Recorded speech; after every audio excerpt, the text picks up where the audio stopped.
What up, what up?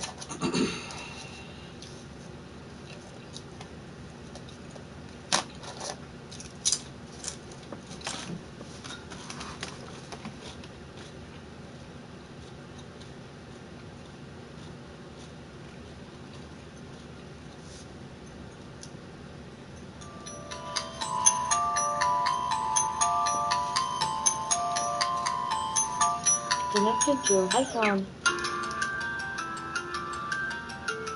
iPhone disconnected.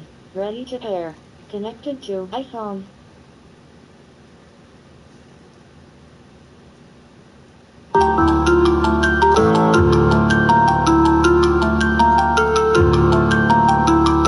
That boy is Benny Hanna.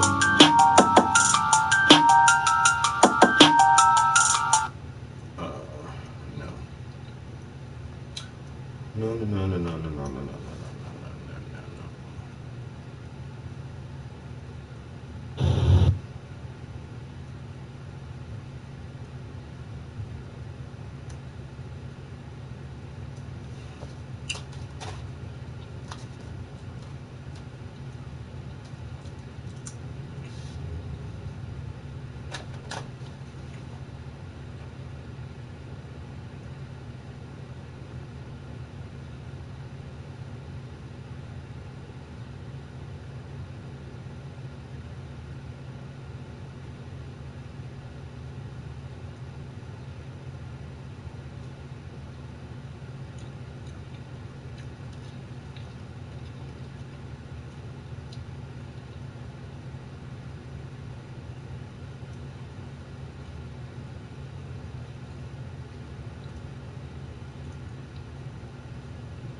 Yeah. Where the fun come in. What's up, young man? You know, there's certain people that have really taken a lot of sacrifices for the sake of the culture, have to be factual. We saw it, man. We saw it when Luke went to the Supreme Court and fought for our right to be uncensored in the way that we create for ourselves. We saw this. We saw it, man. We saw when Genesis 6 and this injustice was done down south. To get his Took the fall for hip hop. Yeah. Now I'm back stronger than ever. Yeah. the one and only DJ Pure and Real to this culture. We saw him in handcuffs. Headline news on TV in handcuffs. We saw him in handcuffs. They took him to jail for the fact that this man stood up to something that's proven, tried and true, pure and real to this culture we know as hip-hop, the right to put out mixtapes and get independent artists exposure for them to be heard. I'm talking about the legendary, the one and only DJ Drama. I took the fall for hip hop. Yeah. Now I'm back stronger than ever. Yeah. This is my brother right What's here. up, Welcome back, y'all? man. What's- Good to Remember, that was a grip ago.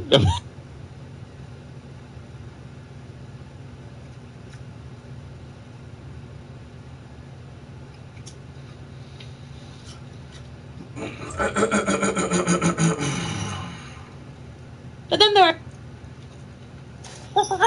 The Joe Rogan Experience. The history of the human race is so weird in terms of the rise and fall of these civilizations and cultures that we're always, at least I am, always looking at like how long is this going to last? Like how long is particular nation going to keep it together? And if you look at how many different countries have been around, that just how many dominant cultures, Rome, for instance, like just now it's just Italy. It's just normal. It's like a normal European country. It used to be this conquering nation. Like how long can we kind of keep this thing up? And what are your thoughts on the future of just even the idea of nations? It seems like our boundaries, our borders, the way we have online, this ability to communicate with people all over the place, everywhere. It seems to me to lessen the necessary, or the need rather, for borders. And for these walls that we're now literally and figuratively talking about putting up. Yeah, I think there's going to be a kind of a balance. An interesting thing about nation states now is that there's a sense in which they're treated as immortal, and that whereas, as you mentioned, for most of history, they were conquering emperors, and nations were wiped off the map and engulfed and conquered. And now you look at a map of the world, and it's actually not that different from what it was 70 years ago. I mean, there are colonies that achieved independence. There's some big states like the Soviet Union that fragmented, but the borders in between the Soviet republics are now borders between nation states, and no nation has gone out of existence through conquest since 1945, at least internationally recognized state by the UN. So there's this norm, even though the borders are often crazy, and they were arbitrary lines drawn on a map. But one of the reasons that, again, this is counterintuitive, that wars have gone down and deaths in wars have gone down, is that borders are now treated as sacrosanct by the kind of international community. Not 100% of the time. You had Russia annexing Crimea, but those are exceptions. And by and large, unlike, say, in the past, in the 19th century, where the U.S. had an unpaid debt from Mexico, so it conquered, Texas and Colorado and Nevada and California. That doesn't happen anymore. And so the borders have kind of been grandfathered in, and that's one of the reasons why the world has been more stable in terms of the map.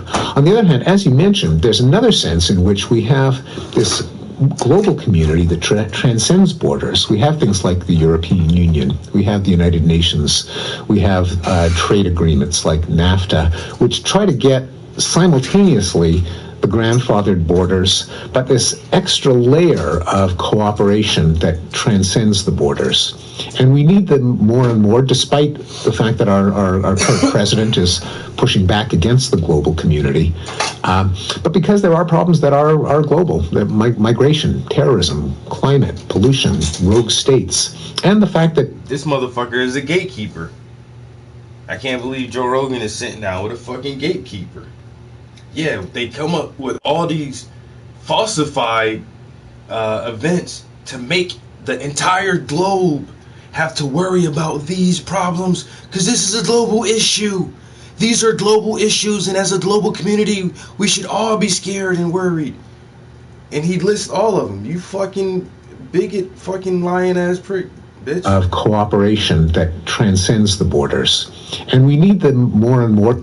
And the North American Free Trade Agreement is not a good thing. NAFTA's not good. Despite the fact that our current president is pushing back against the global community.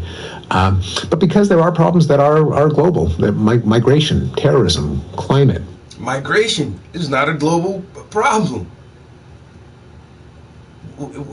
How is it that everybody who moves from one country to another is called a migrant, an immigrant, a refugee, or some shit like that? But anybody from a European country that moves somewhere, they're just an expat.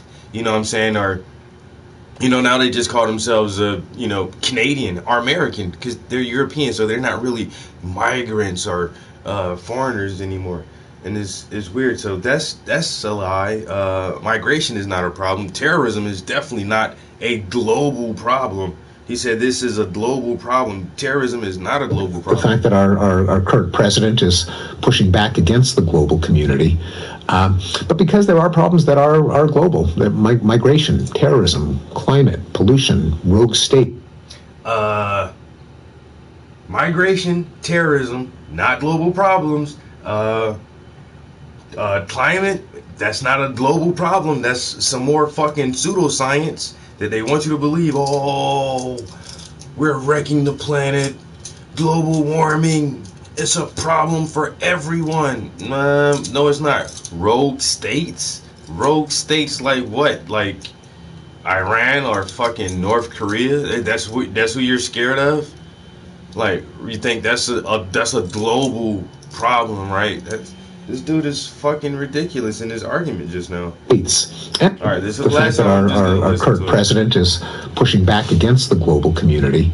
But because there are problems that are global, that migration, terrorism, climate, pollution, rogue states, and the fact that people, even if you grow up in France and you consider yourself a French citizen, you want to be able to spend a summer in Italy or in England or in Belgium if that's where there's a good job. And there's a desire among people to be able to move to wherever the opportunities are best. So there's going to be some kind of compromise, I think, between keeping the nation-state borders, just so you don't have constant wars of conquest and border.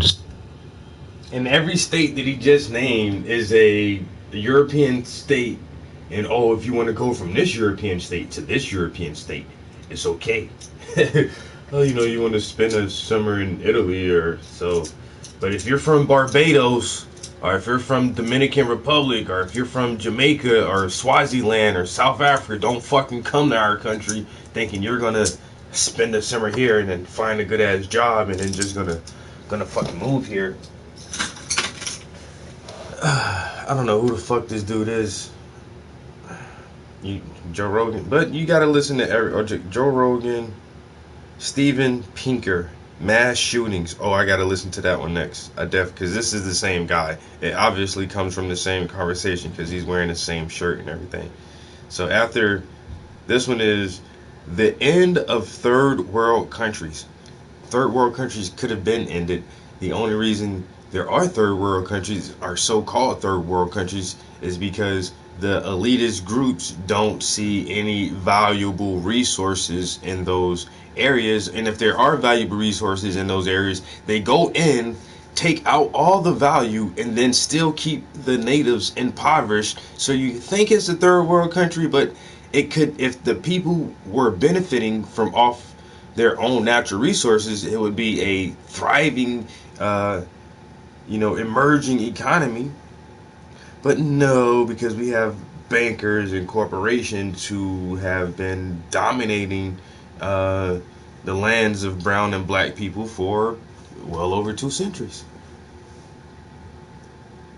Disputes, but allowing the world and allowing the people of the world to take advantage of a true global community. Yeah, I feel like that's one of the things that people were most upset about Brexit, was that this is, even though the people that were pro-Brexit felt like this was in the interest of the UK and the interest of England to be separate from all this because they were doing better and because they didn't want all the negative possibilities from all these other places coming into their environment. But what I think that people, what they didn't like about it was the idea that this is a regressive move, and that the progressive move is that we would all move towards this idea of a global community, of this entire world being free and connected. And, we've talked about some of the problems that Paris has with immigration. We showed some of the videos of these immigrants that had just littered all over the street and taking this place apart. And we were looking at it going, man, that is a real tragedy.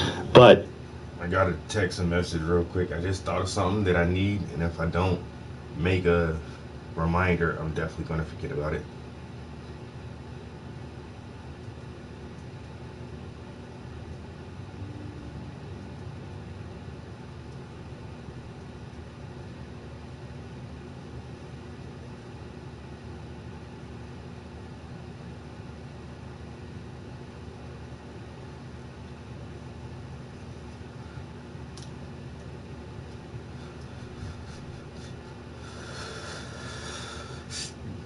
And I gotta start watermarking all of my fucking art now, because people are just,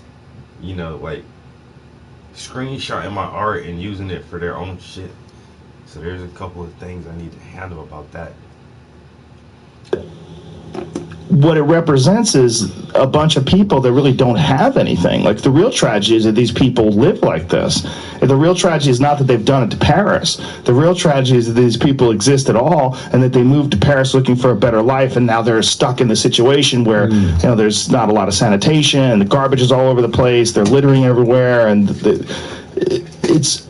I wonder if we ever will have a world where there isn't a place where you can go and ship a factory and pay people $1 an hour, because they don't need $1 an hour, because it's just like living in Los Angeles, or just like living in Phoenix. Like, you'd never be able to pay someone $1 an hour because there's too much opportunity. That the world has caught up and surpassed it.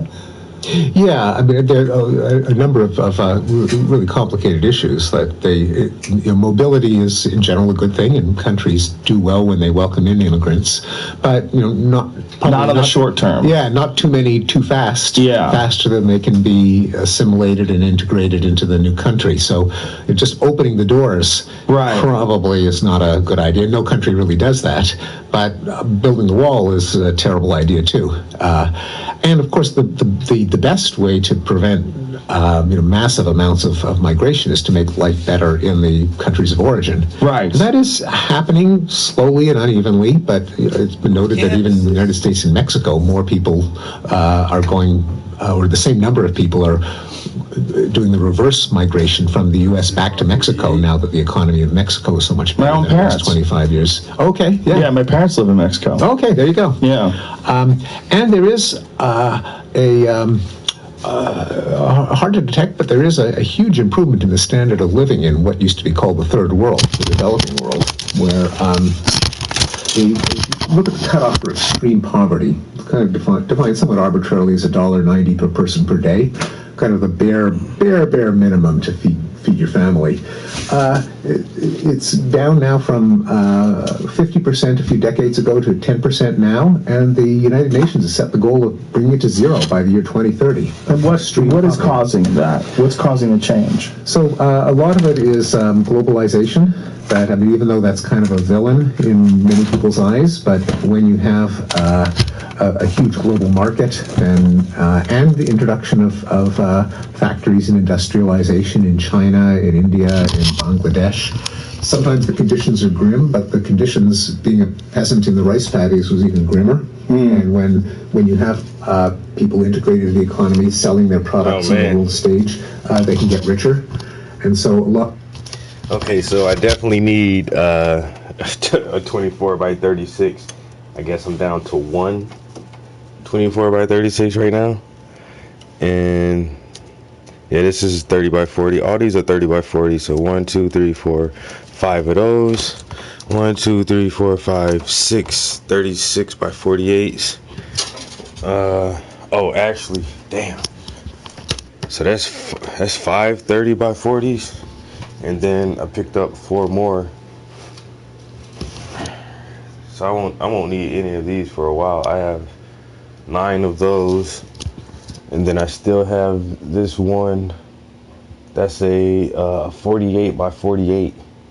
I was thinking about getting another 48 by 48 and like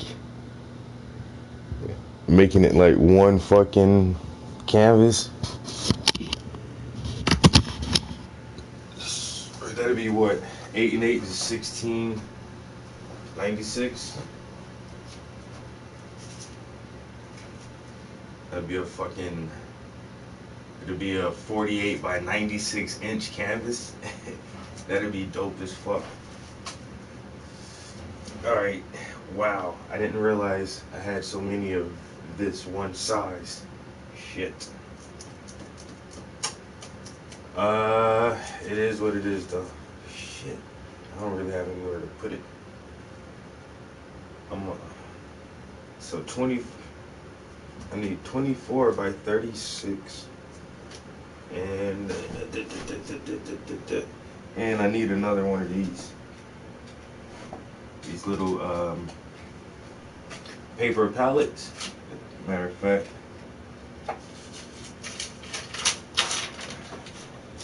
yeah, this has, I got 4 pages left on that shit. Yeah, I gotta grab another one like today.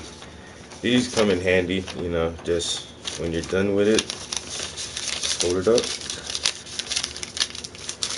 and throw it away. Oh. And it really does save a lot of time when cleaning, unlike, because I hate cleaning palettes. So if you look close, there's a dirty paint palette, and there's another dirty paint palette, and there's a little dirty paint palette there, and there's another big dirty paint palette. And so I really don't like cleaning these motherfuckers, man. And so when it comes to that, like, that little paper shit comes in handy. You just whoosh, ball it up, throw it away, clean slate. I spray painted some shit in here yesterday too. Got spray paint marks on the floor. My girl was like, I smell varnish. I was like, nah, it's spray paint. But I do have to varnish some pieces. Get ready for this show next year. I took some pictures yesterday, yo. I might use one of them. That shit looks fucking dope as fuck, yo. I might use one of those pictures. Also, better policies. We have governments that are no longer communist or like really heavy-handed forms of socialism where everything is defined by the bureaucrats and you need 50 as if a republic or a democracy, which is technically a oligarchy in disguise, or a courtocracy. Like, this motherfucker is acting like the Republican and Democratic Party is the fucking ideal form of government. That shit don't fucking work either, bro. So don't condemn socialism or communism, because democracy ain't working too fucking well at all neither.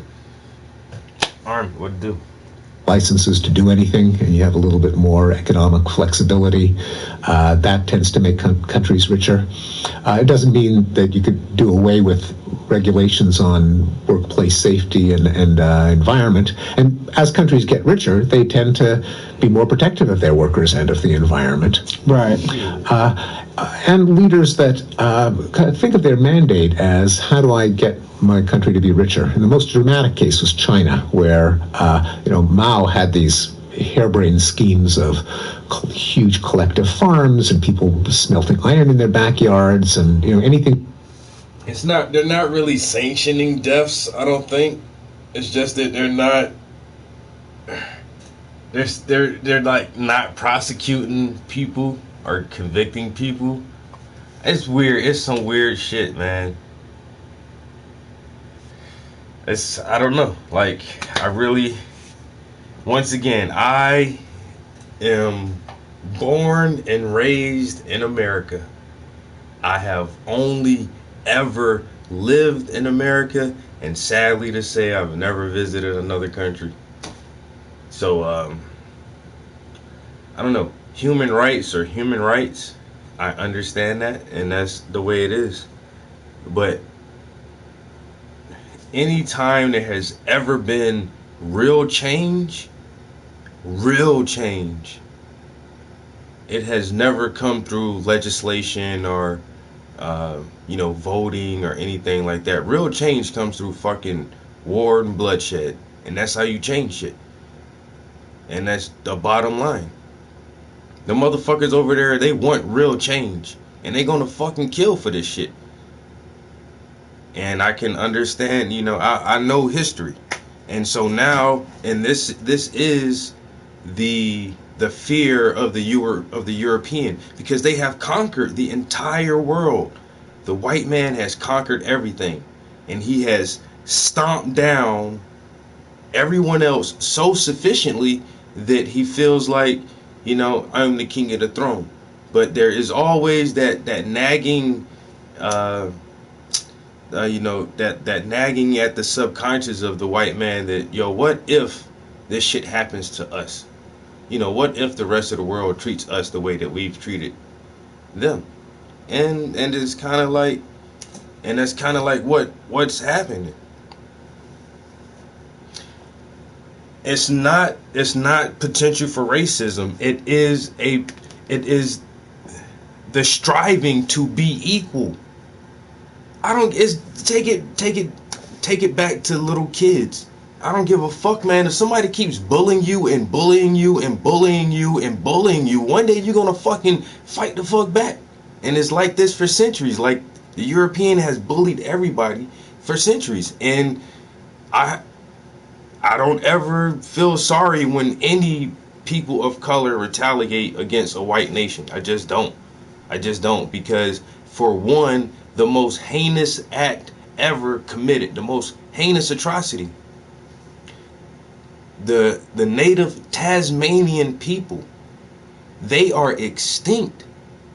Like, the European actually wiped out an entire branch of the human family. A whole genetic code is gone of humans, and that's what the European did. And they took Australia. They're colonizing the minds of everybody in South America and Central America. They took all of the United States. Like, it's weird. Like, I don't understand it. And so now that when this happens, it's like, oh, why is this going on? And that's your opinion. That's your opinion. Like, so it's kind of weird. Like, but this is fucking reality, yo. This is going back. This is beyond.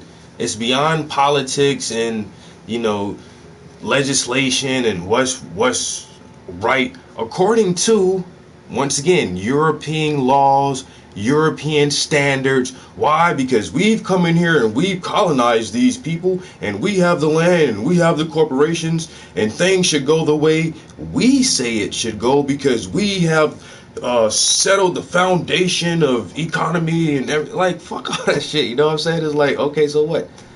and everything is in a European definition and category. And so now that it's like, oh, these motherfuckers killing us and they taking back the land, and it's wrong. Like, well, yeah, it kind of is wrong, but not really. It's not like I mean, I've seen signs that says hit the nigger baby.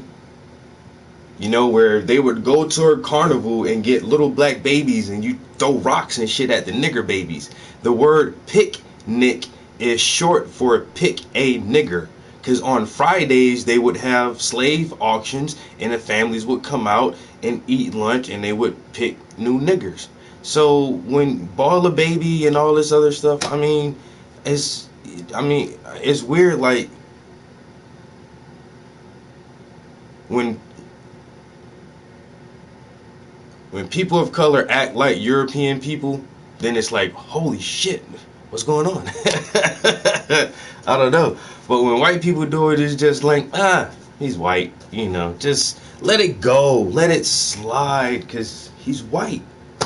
You know, that's what white people do. But a black man do that shit, it's like, holy fuck, what the fuck are they doing that's wrong? I don't know.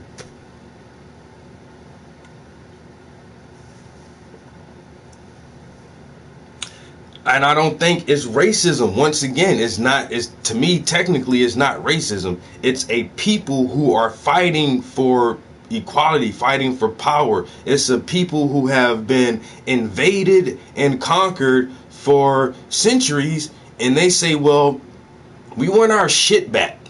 And if you want real change, it does not come through legal means. You have to use extra legal means to gain real power and real change.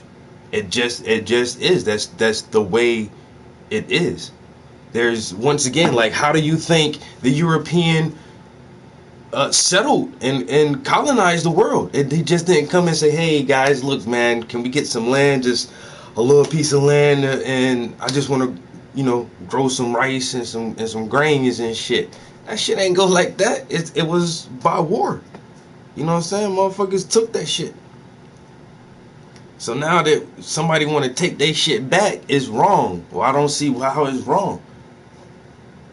If a motherfucker come in here with 10 motherfuckers come in here with 10 guns and they force me out my fucking house and tell me to get the fuck off of this goddamn property, I'ma leave, cause they got 10 people with 10 guns.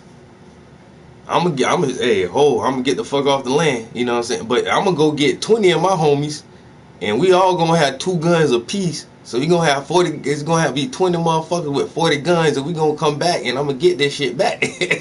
You know what I'm saying? But am I wrong for coming back to try to get my own shit back?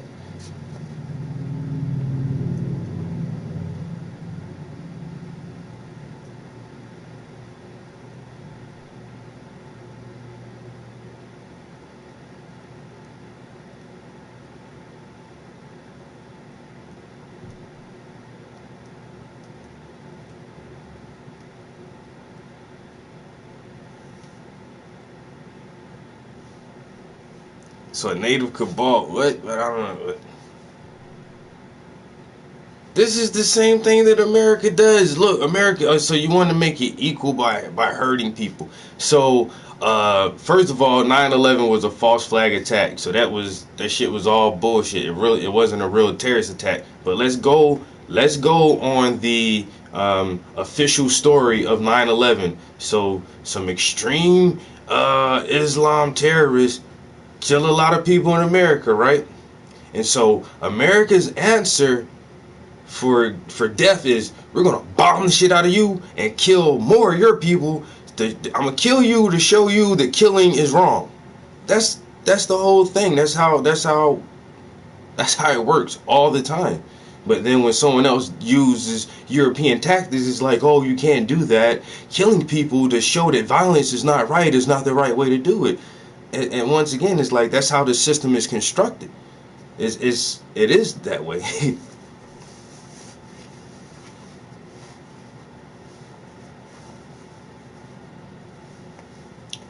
I did not steal this land, you know. And honestly, the shit that I've been researching lately, like some shit that I stayed away for a long time, for an extra long time. But now after reading, I read Ivan von Sertimer's They Came Before Columbus, and you read When Rocks Cry Out, and then people start saying, the African is the native to this country too. Like, we native everywhere. So for one, so no matter how you want to spin the story, like, a native ain't gonna boil me because I'm closer to the natives than the natives is. I could be more native to this land than the Indians. You know what I'm saying? And then if it ain't, then shit, I ain't steal this land. You know, Africans were stolen and sold on stolen land. You know what I'm saying? So once again, a Native American come boil my kids for what? You know what I'm saying? Historically, I ain't do shit to these motherfuckers. And the red man had black slaves. You know what I'm saying? So why they gonna fucking boil my kids, yo? I don't understand.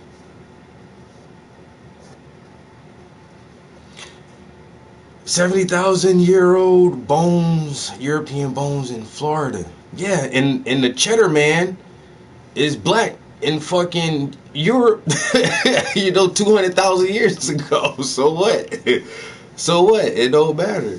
It don't matter. But then you don't see none of that shit going on in Europe. You don't see no major trade or nothing, no real education until fucking Homer's Odyssey was written. You know what I'm saying? That's the first writing that ever came out of fucking Europe. And before that, there was nothing popping in Europe for fucking centuries. But you can look at the fucking trade that was going on between South America and Africa like 6,000 years ago.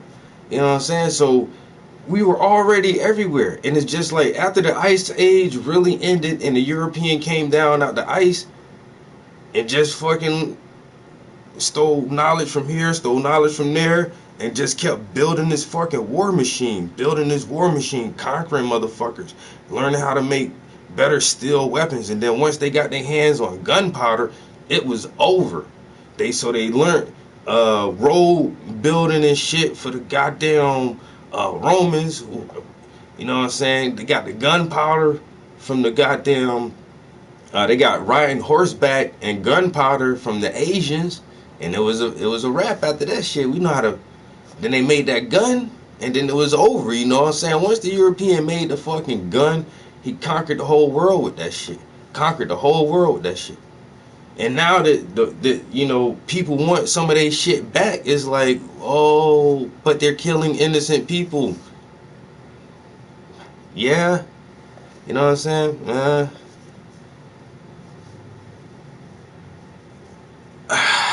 Once again, bro, I'm not supporting any kind of violence. I'm just saying I understand. You know what I'm saying? I see where they coming from. That's my whole deal. I see where they coming from. Honestly, I do. I see where the European coming from when he conquered the world. You know what I'm saying? Because if it wasn't the European, it would have been the Indians or the Arabs or maybe the Africans or somebody else would have did the shit. You know what I'm saying? But it's weird that it just happened that way. You know what I'm saying? And now that the European dominates almost every facet of the world, he wants to maintain his power. And I completely understand that. I see that. You know what I'm saying? You have the European nations. Then you have one of the only countries that still calls itself Great Britain. You know what I'm saying? That shit is fucking wild shit. It's great. We're great. You know what I'm saying? You got you got all of Australia, all the fucking Greenland, Iceland, all that shit, man. Canada, the shit y'all had to go through to get all of North America. That shit is wild. You know what I'm saying? That's some great accomplishments. I understand that shit. You know what I'm saying? As a conqueror, I'll be like, yeah, that's cool. Y'all did that. But then I see, and I can understand the other side too. Like, we tired of being conquered. You got to look at it from both sides, man. Like I say, I read everything. You know what I'm saying? I read your history, I read my history. But that's the only thing with most Europeans. They don't read enough history written by black people. But then that's another facet that comes with being a part of the dominating group, the dominant race, is you don't have to read history written by other people. Because you've dominated so much, you've written history about everything. We have the history of Africa. We wrote it ourselves. We have the history of Italy and all of Europe. We have the history of Asia. We've studied everybody. We don't need to read what they say about us. You know what I'm saying? And that's one of, and that is, and when people say white privilege doesn't exist, that is a part of white privilege. Is you don't have to read. You can go through your whole entire educational career from primary school, middle school, high school, in higher education in the university, and you really don't have to study the history that is written by an actual group of people. You can study their history written by Europeans, but you don't really have to study that shit written by them, and you can make it all the way through your entire educational career doing so. And that's a privilege. You know what I'm saying? Because you're always going to hear the story from your point of view. And most of the times, if it's from your point of view, it's going to be a very, very positive point of view. You know?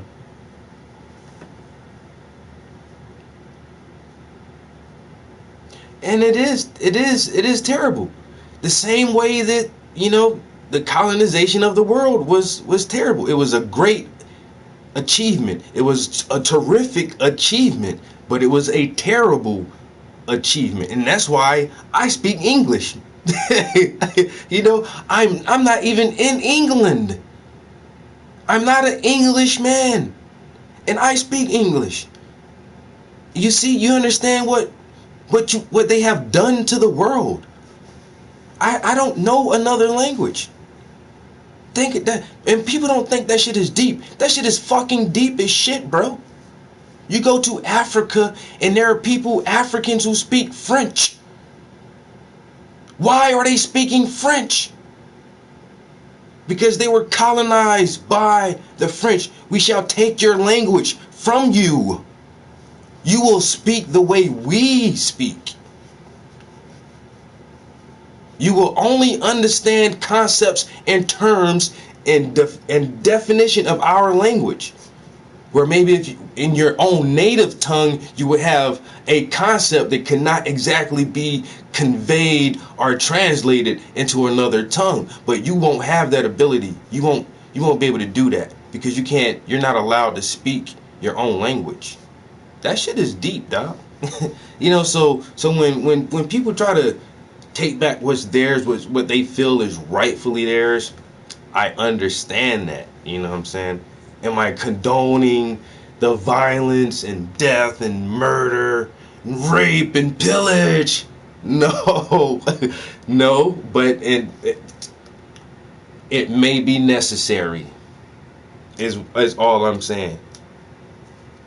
To accomplish a certain goal, it may be necessary. You take care of business. Let office. It's not an old fight if you're still subjugated. That's what I'm saying. It's not an old fight if you're still colonized and dominated by another group of people. It's still the same fight. We're still fighting the same fight. Same shit. You know what I'm saying? You know what I'm saying? It's the same shit, same fight. It's this, I don't know. Still the same fight.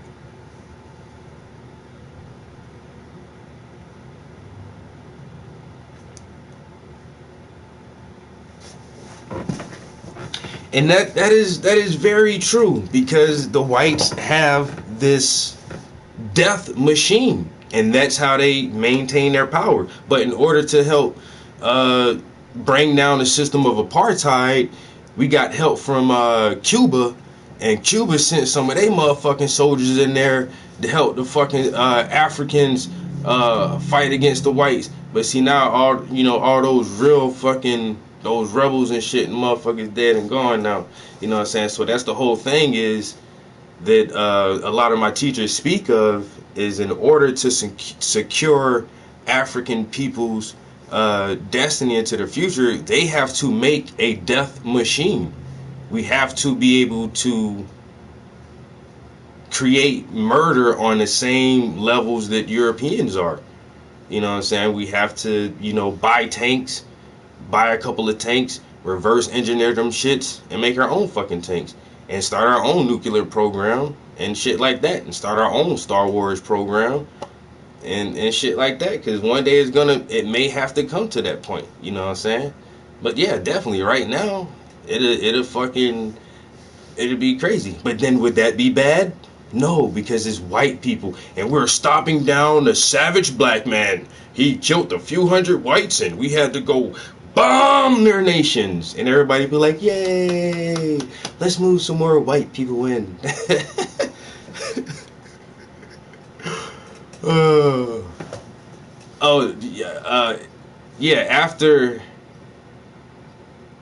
After Cuba, them Cuban rebels came in there and kicked their fucking ass. It was like, whoa, wait. Save on Boise Case paper for just $29.99. Y'all gonna help the black people?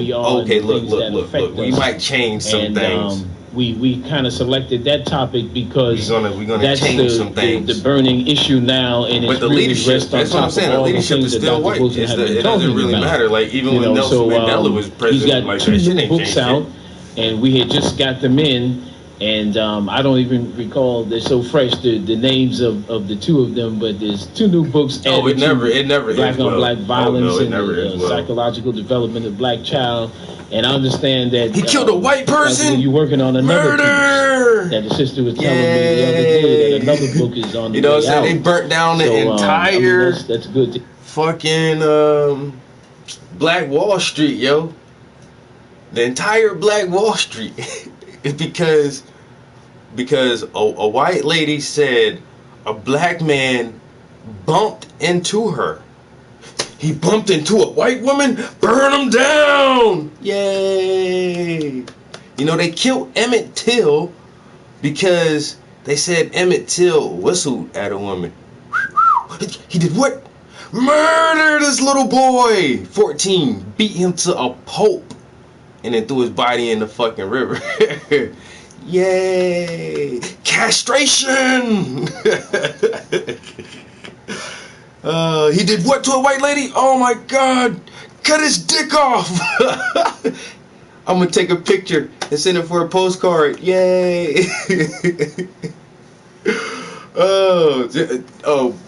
the lady who said that Emmett Till whistled at her, she just died like a couple years ago. She lived well into my lifetime, lived a long life, as a very protected member of our society, always ate good food, had her hair done, nice clothes, lived in a good house her entire life. She lived well into her late 70s, 80s, but Emmett Till was murdered at 14. But that wasn't in our time. Yeah. Okay.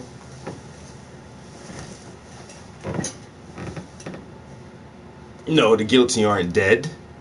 Because you know what lives beyond a person's physical form? This is the major thing right here, is like love. And that's the way that there's like other dimensions, and that that death really isn't the end of everything. Because if you have a relative that you really, really loved, a brother, a sister, a mother, an uncle, or somebody, just because they die, you don't really stop loving them. That emotion is still there for that person, even though their physical form isn't around anymore. And that's the same thing with a lot of different aspects of the conscious and the mind.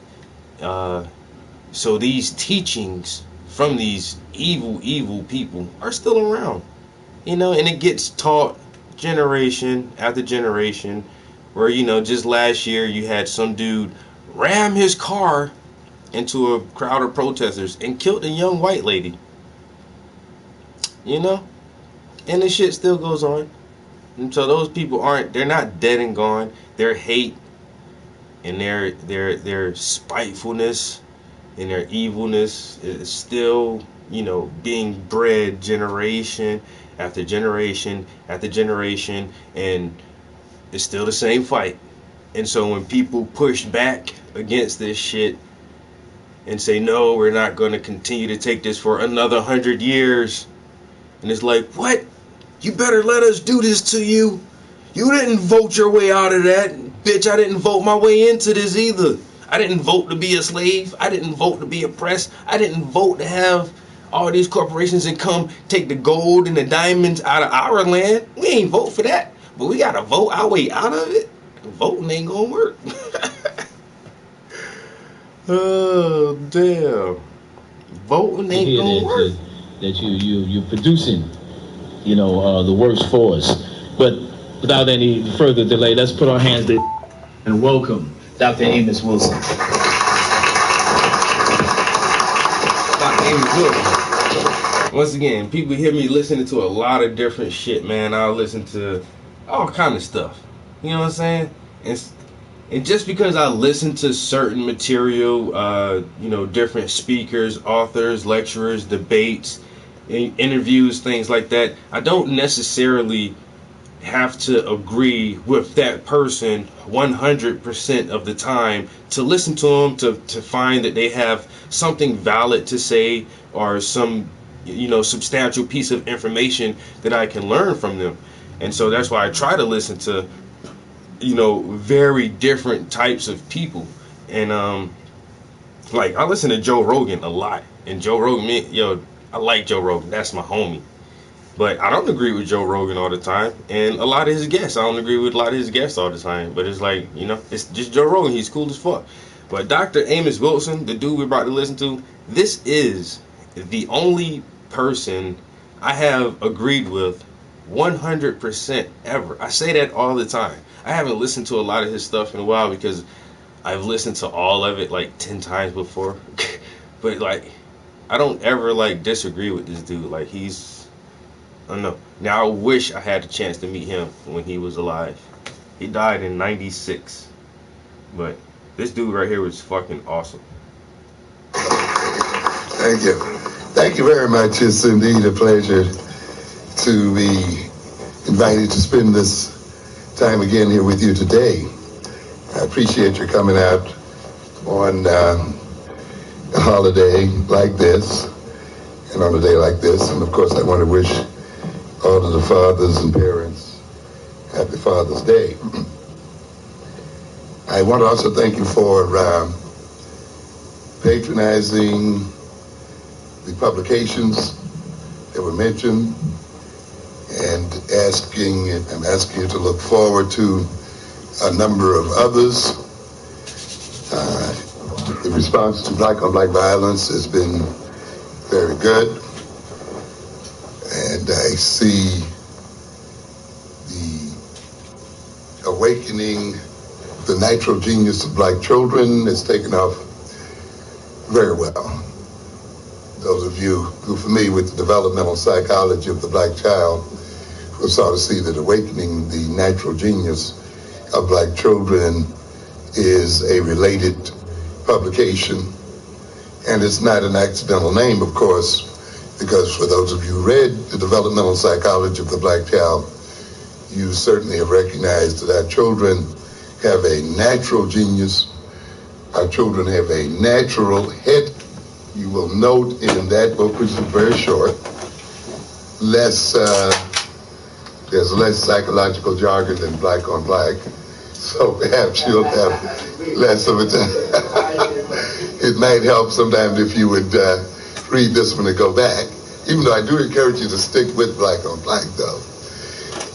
The outline there is if you give it a little time and meditate with it, you'll find that it's not difficult to crack. Because essentially, as the title implies, what we're dealing here is how our people are motivated by white domination to destroy themselves. And so we're dealing here with the psychology of self-destruction as motivated and created by a ruling group. So I think what catches a lot of people is the approach. We're so used to sort of looking at so-called crime and criminality as a result of broken homes, as a result of drugs in the neighborhood, the presence of weapons in the neighborhood, the absence of employment, and so forth. And while these things contribute to violence and contribute to criminality in the community, I do not see them as the primary causes. And to a good extent, you can take your hint from the fact that if these causes are trotted out in the media, that is, if it's standard talk in the media shows to talk about the black family as the cause of problems with our children, or unemployment as a chief cause of crime, or drugs, the very fact that the ruling establishment projects those explanations should make you suspicious. Okay? Because the main function of their explanations is to deny their own role in the situation, and is to obscure the real and true causes. They will invariably talk about secondary causes, you see. The so-called broken black family, the so-called crisis in the black family is not a cause, it's an effect. You see, the presence of drugs and guns are also effects. The presence of unemployment is also an effect. Miseducation, also effect. And when you start looking at those as primary causes, you're going to almost invariably go wrong. Because all of these result from one major thing, and that is the fact that black men are still permitting white men to run this world. And that black men have not decided yet fully to bring an end to the rulership of this world by white men. And until that happens, you are going to get violence at various levels in the community. So Black on Black deals with that. Essentially, it is dealing with white on black violence. You see? And moves from that. And the psychology of it is that this violence is hidden often or denied. It also deals with the fact that the European man and the white man is the most criminal man the earth has ever seen. The most murderous group of people the world has ever known, who run this world based on terror, murder, and criminality. The interesting thing is, many people see them as symbols of sanity. And many of us want our children to be just like theirs. And all of this kind of thing. And that's interesting. It's a very interesting situation. And so we got to look at that psychology. And so to a great extent, we see here a system designed to create this image that goes directly against the obvious history of these people, where the victims themselves see their major goal as one of intermixing with these murderers, and see the highest point of their lives as that of living among these people. That's it. And so it gets a little complicated, but it's important that you understand this kind of system, because as I point out a little more clearly, I think, in understanding black male adolescent violence, you see, that the major point here is that these people try to hide that criminality. And the whole of the system is built around denial of criminality. And the major method then of denial of their criminality is projection, to accuse others of being criminal. And that's the essence of what we're talking about. That's why in the first section you see the reference to projection, you see, and denial. When you look at these people as having a collective ego, and their major wish is to maintain their image of being morally superior, you see, in spite of their record, in spite of the fact that this is a criminal nation, this is a criminal government, this is one organized mafia unit called the United States, that this nation is founded on two major crimes: the rape and robbery and murder of the Native American and the theft of their lands, and of course upon the enslavement and death of our own people. No constitution, no set of laws, no beautiful preamble will cover the stench of those original sins. And they will still be at the center and heart of this nation. I don't care how you could try to cover it up in the name of democracy and these other kinds of things. And there has been no other ethnic group that has created this kind of record. And yet, as I said earlier, this group has managed to make itself appear to be superior, and has managed to try to even lecture other groups and people about their moral behavior. But of course, if you wish to hide your criminality, then a good method and technique is to holler criminal, criminal, criminal out loud and point the finger at someone else. This is what we call projection. Projection. As Clinton Cox indicated, the white man calls the Indian a savage so that he can justify treating him savagely. And that's the way the ball game plays. And this is the essence of projection, you see. It provides an excuse, it provides an image and a rationale, and it removes the onus from the true perpetrator onto the victim. And so the Indian is a savage, and now this allows us to deal with him savagely, to rob and kill him and take his lands. The African is a criminal, therefore we can treat him criminally. I can't reach it. This is the other part of the equation. And that means then, since they are savages and they are criminals, we are clean. That's what projection is about, and that's what Black on Black is talking about, you see, in its very first chapters. It follows that up by saying, then, when you combine projection with power, then you have a vehicle for creation and bringing into reality what made at first was a false accusation. At first you accuse the other of being a criminal. But if you have the power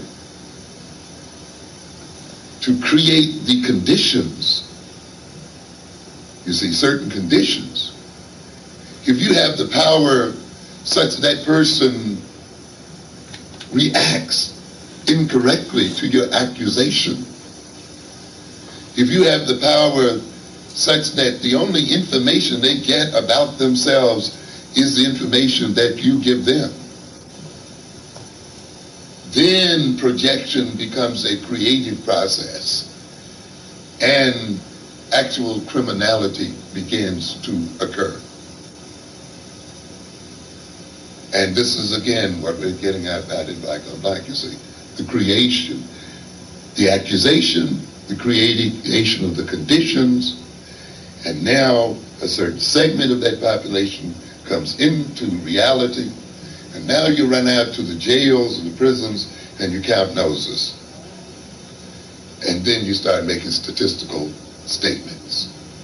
You're only 15% of the population, but you're nearly 50% of the jails. We now are therefore justified in our original conception of you. You see? And this is in essence what we're talking about in Black on Black. The accusation process, the combining of accusation with power and creating of certain conditions, the reaction by those accused and projected on in such ways that some of them will engage in behavior that we label as criminal, and the use then of that behavior and the use of the result of that behavior to try to substantiate the original accusation itself. The other part of that book, of course, deals with the fact that all too often the victim being cut off from independent sources of information, the victim somehow coming to believe in the moral superiority of the one that dominates them, in the authority of the one that dominates them, often then internalizes the attitudes projected by his dominator. And he becomes possessed by those attitudes, because those attitudes take life in his body and in his mind, and he identifies with those attitudes. And in that sense then, he begins to look at his fellow victims through the eyes of those that dominate him, and he becomes cut off from them and alienated from them, and sees them as the enemy, as the ones to be exploited, and therefore engages often in violence against his own people and violence against himself. So I think we have here a relatively straightforward and simple proposition. And I think if you hang in with Black on Black, and you'll be able to see what we're getting at there. To a good extent, what Sister Soldier is alluding to out here, of course, is premised in the very introduction of Black on Black violence. And there are references to it throughout. Why not victimize the victimizer? The very first introduction talks about the issue of powerlessness and what how powerlessness motivates often many of us to attack our own people. The very essence of what she's alluding to is the section where we deal with displaced aggression, where the source of the aggression and the cause of the aggression is not rooted out or attacked for a number of reasons. And the victim of that aggression, reacting with frustration and anger and confused about the source of his frustration and anger, or fearful to confront the sources of his frustration and anger, attacks fellow victims. And in a sense, he kills himself and kills his fellows because he has not yet made up his mind to kill white men. Black men will end their killing of each other the day they decide to kill white men. And I mean that metaphorically and, if necessarily, literally, on both levels.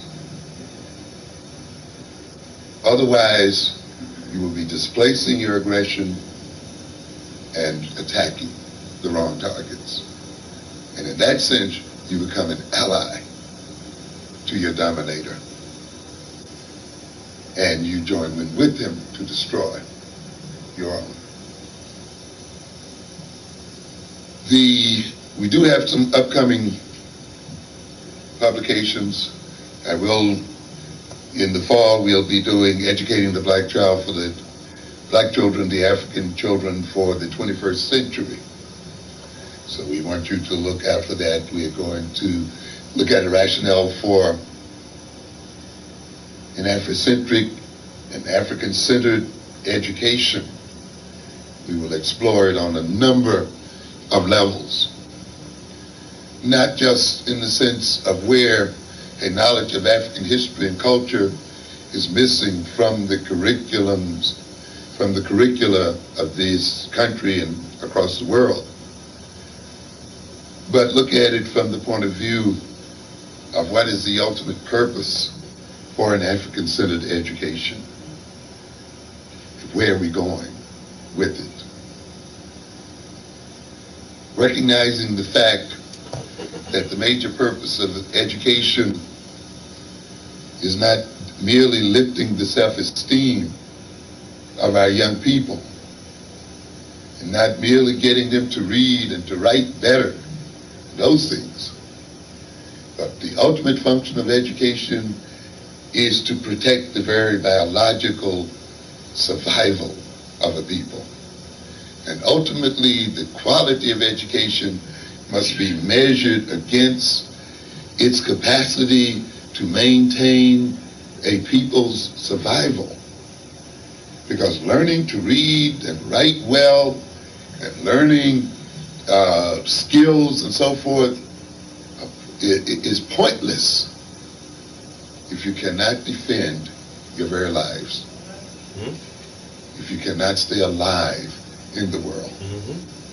And the lives of African people are in serious danger today. We are under serious threat. No amount of learning of skills, mathematical, computational, computer skills, engineering skills, and so forth, by themselves are going to guarantee this without a sense of nation and without an overarching purpose. And that purpose is that of liberation, independence, and the capacity to protect both once one gets them.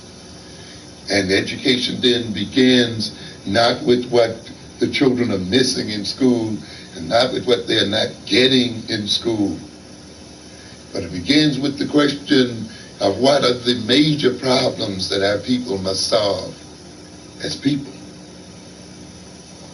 you see.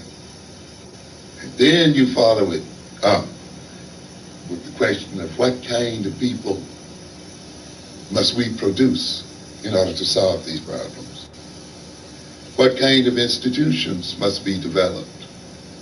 What kind of social relations and ideologies must be developed in order for us to secure our biological survival and secure our liberation, independence, and our capacity to protect all of these things? And you work from there, because it's these overarching problems and overarching issues that lays the basis and foundation for curriculum. You see, when you ask what kind of people, what kind of institutions, then you follow that up then about then what kind of learning experiences should our children and our people undergo in order that they can concretely develop these institutions and social relations. So it's not a matter of just learning efficiency and putting knowledge and skills in people's head. That knowledge, the knowledge and skills have to be correlated and coordinated with overall goals and purposes. And after you get through then looking at the kinds of experiences, you want to match those up with the developmental psychology of your children, which, as you know, is not a psychology of other people's children. You see? And you got to know that. You got to know that the maturation of our children differs significantly from that of white children. We know that the psychology of a people reflects their history and experience, and the history and experience of African people is not that of European people.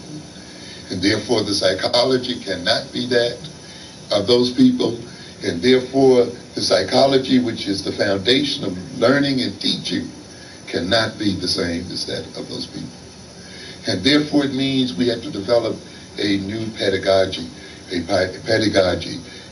approach to teaching and instruction that is in line with the psychology of our people and the psychology of our children.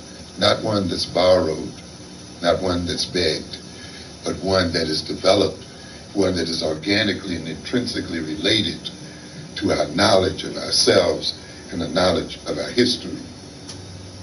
The experience of African American people in America and in the world in general has been such that our... Man, this shit too deep for y'all, man. This shit hurting your feelings. Are you sad listening to stuff like this? Or are you happy? Does it make you feel strong? Does it make you feel empowered? Does it make you feel smart? Does it make you feel like you can accomplish anything? It don't matter, because I'm going to keep listening to it. Approaches and styles of learning are significantly different from those of white children. And therefore an African-centered education is not only then a theory that deals with the inclusion of content into the curriculum, but it is a theory, it involves, in its fullest extent, a theory of learning, as well as theories of teaching. And so we then hoped in the fall, and we don't hope it will be present in the fall because we've completed the manuscript, we're just editing it. So we will have this available so that we can combine learning theory, teaching theory, with social political theory, ideology, and purpose. I will mention another current series that I'm working on, and that's our Power series that you'll be hearing about, a series of 10 lectures that we'll be doing in the fall, built around the issue of power and how to get it, how to keep it, and how to apply it in a very direct way. We're going to now look for a moment at the subject matter of our lecture, Revolt, Riot, or Revolt, an urban analysis. The subject matter is an interesting one and raises some interesting questions and implications. Riot or revolt? Sometimes you have to start off in analyzing things in terms of why the question itself. You see, sometimes we get up, and I see some of us on TV, we're so quick to try to answer the question, we don't question the question. So, why are you asking? What difference is the answer going to make? And often the question implies options depending on the answer. What would be the response if I were to call the Los Angeles disturbances riots instead of revolts? So it's an important question there. And in a sense, we're asking and making this question because we understand implicitly that when one sees it as a riot or sees it as revolt, it implies different kinds of responses, different kinds of approaches. Because even though riot and revolt are not as cleanly delineated or defined as we would like to think, they do, and they overlap a great deal. They do also have some differences in implication that become important. Because often people see in its essence, a riot as being fundamentally irrational, fundamentally having little or no real rational purpose, an expression of rage, frenzy, as indicative of people who have lost self-control and self-direction, as indicative of some type of psychological contagion where people lose their ethical and moral values and are swept away by the emotions of the moment, or by rumor, or by agitators who happen to take advantage of their lack of self-control, and who become, for the moment perhaps, their egos and direct them in various ways. Often the word riot implies, to a certain degree, in certain circumstances, a shifting leadership or an absence of leadership, or what we might call plural leadership, where you have a number of power centers and people and groups are kind of just moving off on their own for their own reasons, except that the only thing they have in common is a will to destroy. This is the third layer of paint that I'm applying. You can see how dramatically it's lightening up even more, because it is pretty bright outside in this photograph.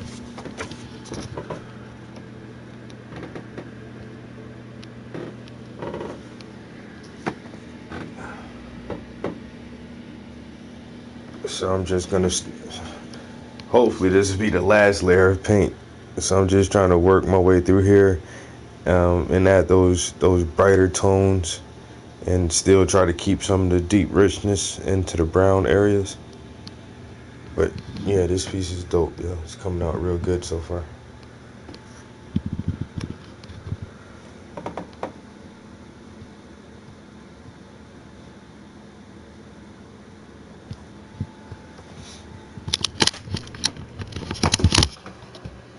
Probably do like a couple more self-portraits. I worked on some photographs yesterday. Like one of them came out fucking funny as shit, yo. I really might have to do that shit.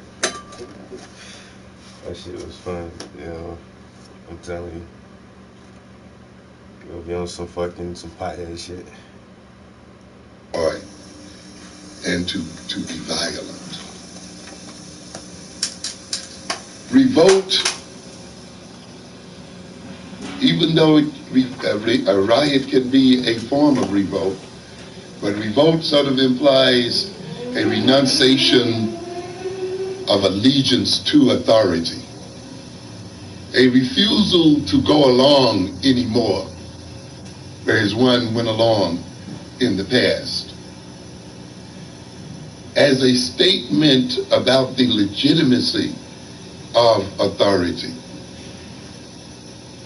A revolt is a form of accusation that one lays against authorities, a form of condemnation, accusing those in authority of breach of contract, of violation of the social contract, moving beyond an understood mandate.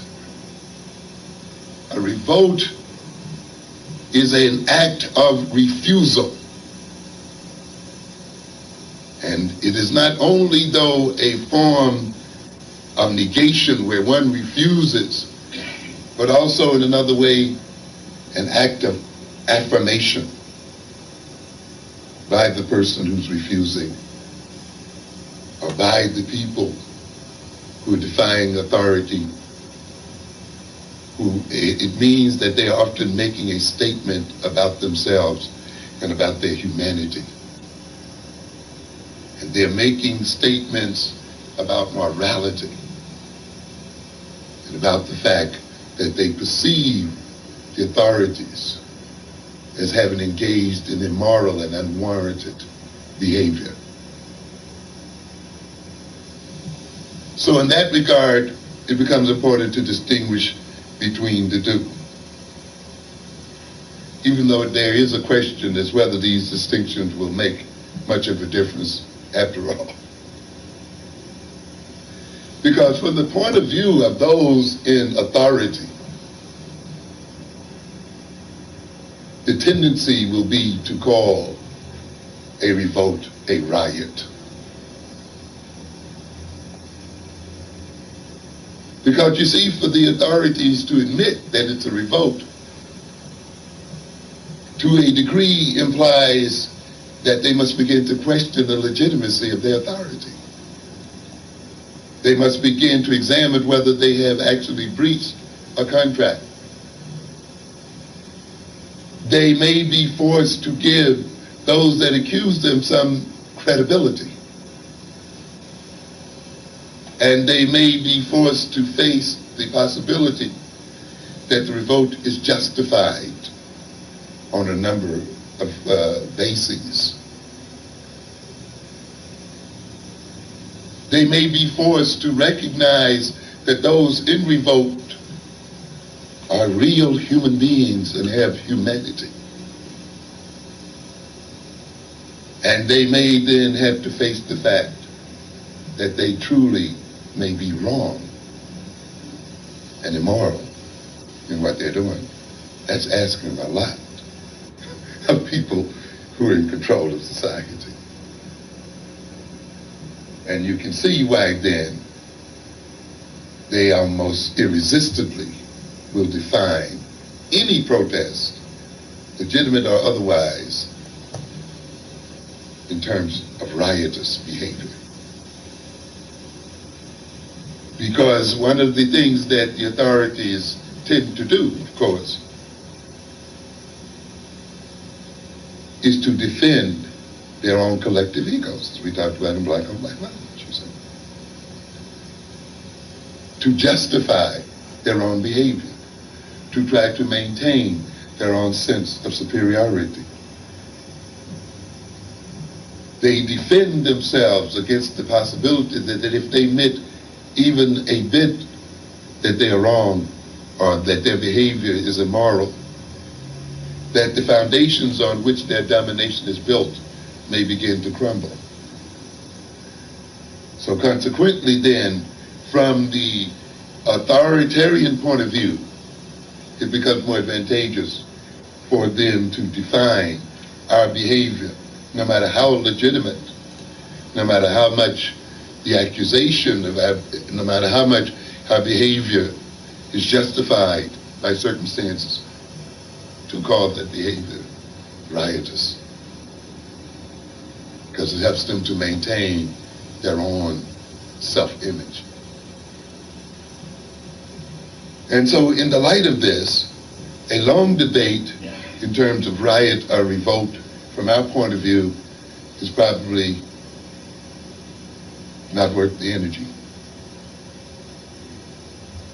Because those that run the society will insist on seeing it as riotous behavior.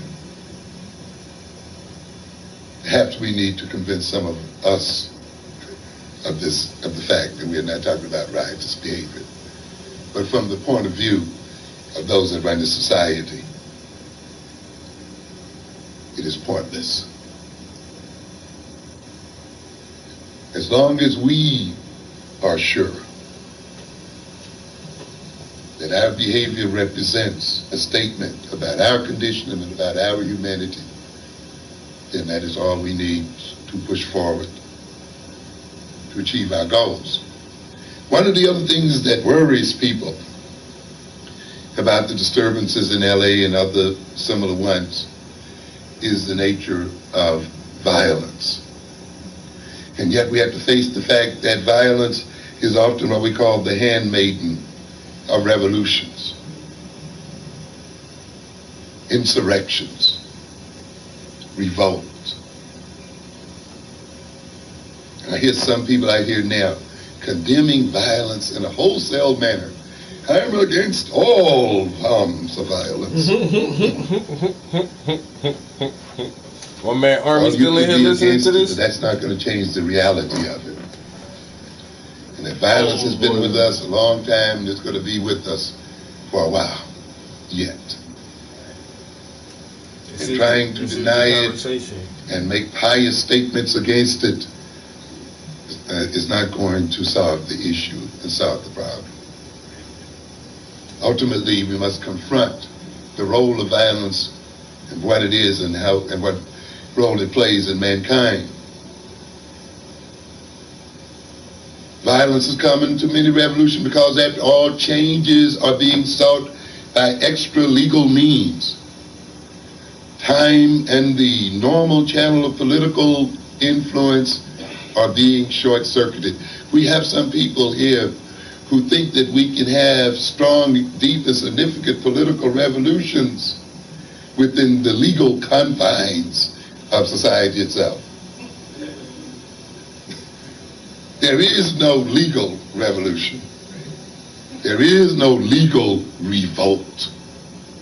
You see, the very essence of revolution itself is illegal or extra legal.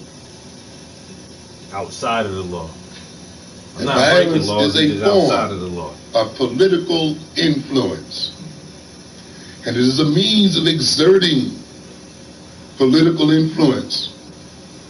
And violence, particularly within a system of this type, is itself revolutionary, because the traditional and so-called legitimate means, which exclude non-governmental violence, are not only rejected, but are reversed. What are we saying here? We're saying here there are some people who try to advise us to use the system and to stay within the system.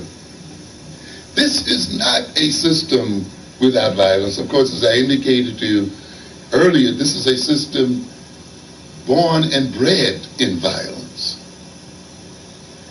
Government is not non-violent, and the system is not non-violent. It has a monopoly. Government is a monopoly on violence. Exactly.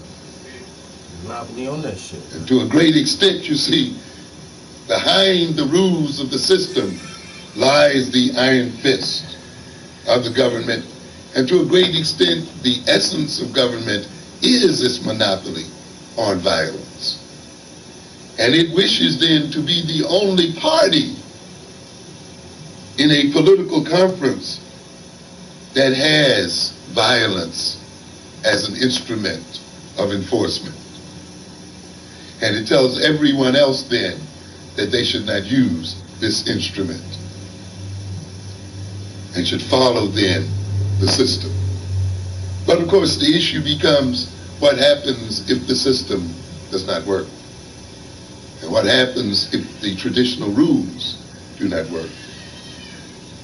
And one of the things we have to keep in mind, of course, is that when you have power, that power confers upon you the capacity to create rules in such a way that the power is not challenged, as long as people follow the rules. As a matter of fact, one of the first things you want to do is to establish rules such that the power of the authority of the government cannot be challenged through following them. Dred Scott.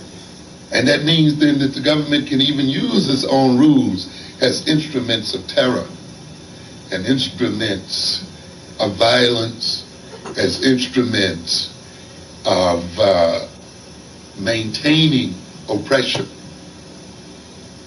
And yet it seeks to deny its own population the instruments it uses to crush that population to defend itself against being crushed and against the hostility of government. Therefore, when the people use violence,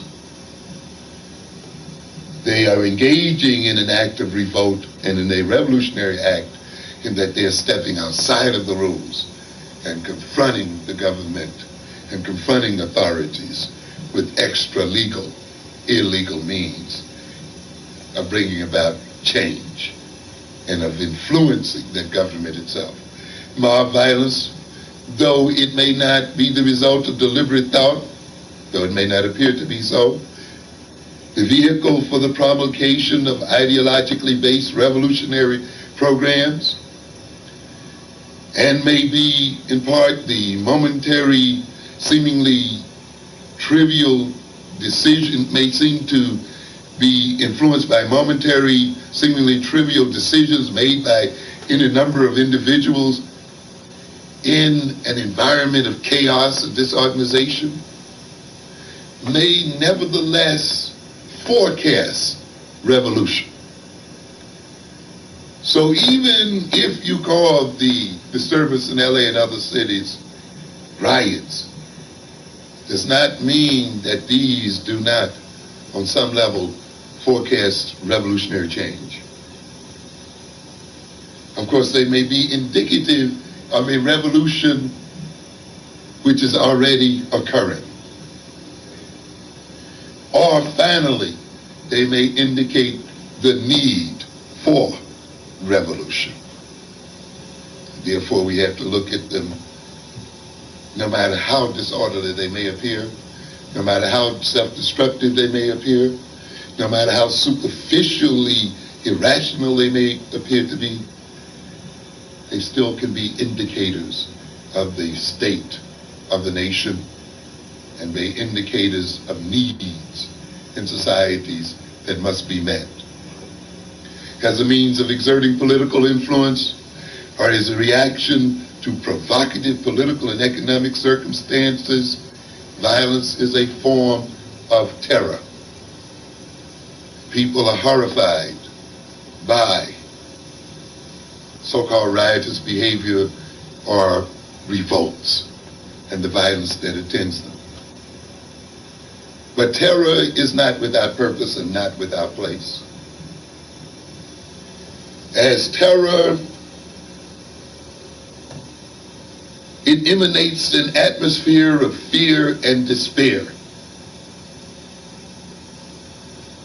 Fear and despair, generally accompanied by seemingly senseless and wanton threats to life and property, carried out in ways that appear to be lawless or normless, behavior that is not motivated and carried out in terms of definite mores and values.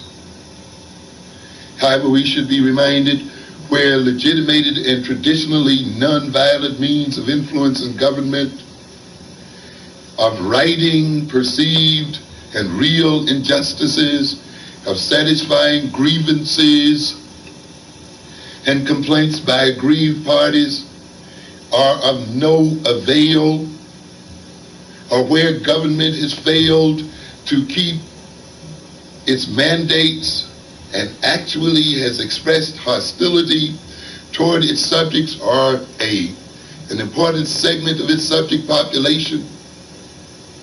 In this instance, then, the habits of obedience may be dissolved and terror in the form of violence instigated. Those of you who have reviewed Rousseau, for instance, or other writers, recognize the fact that the people in a nation do not exist merely to be ruled, merely to be controlled by government, or merely to have rules and laws imposed upon them. The government ultimately is a creation of the people. And the government enters into a contractual relationship with the people. And at the foundation of the relationship between a people and its government is that of reciprocity, Reciprocity. that of give and take, that we permit the government certain powers and certain You take care of business. Let Office Depot Office Max take care of you. And this week, liberties and prerogatives in return for certain services that it will provide to the people. It is not there to rule and dominate the people, but to serve the people. And as long as it then is meeting the demands of its mandate, we then will obey its demands. But when government violates the reciprocity, the government does not hold up its end of the contract, then people begin to question whether they are any longer obligated to obey its rulings and to pledge allegiance to that government. This is the thing that we face today in this country. Under such circumstances, terror becomes the last resort, the logically natural instrument of influence because of its wholesale effectiveness.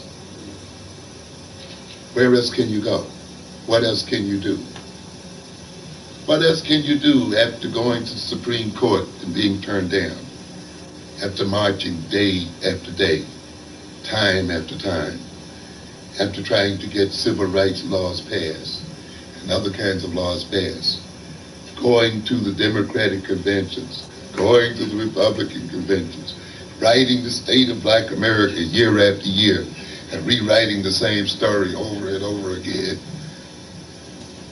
trying to vote, trying to do this, trying to do that, getting agreements that the government blatantly disregards or reverses at some point later. What else is left?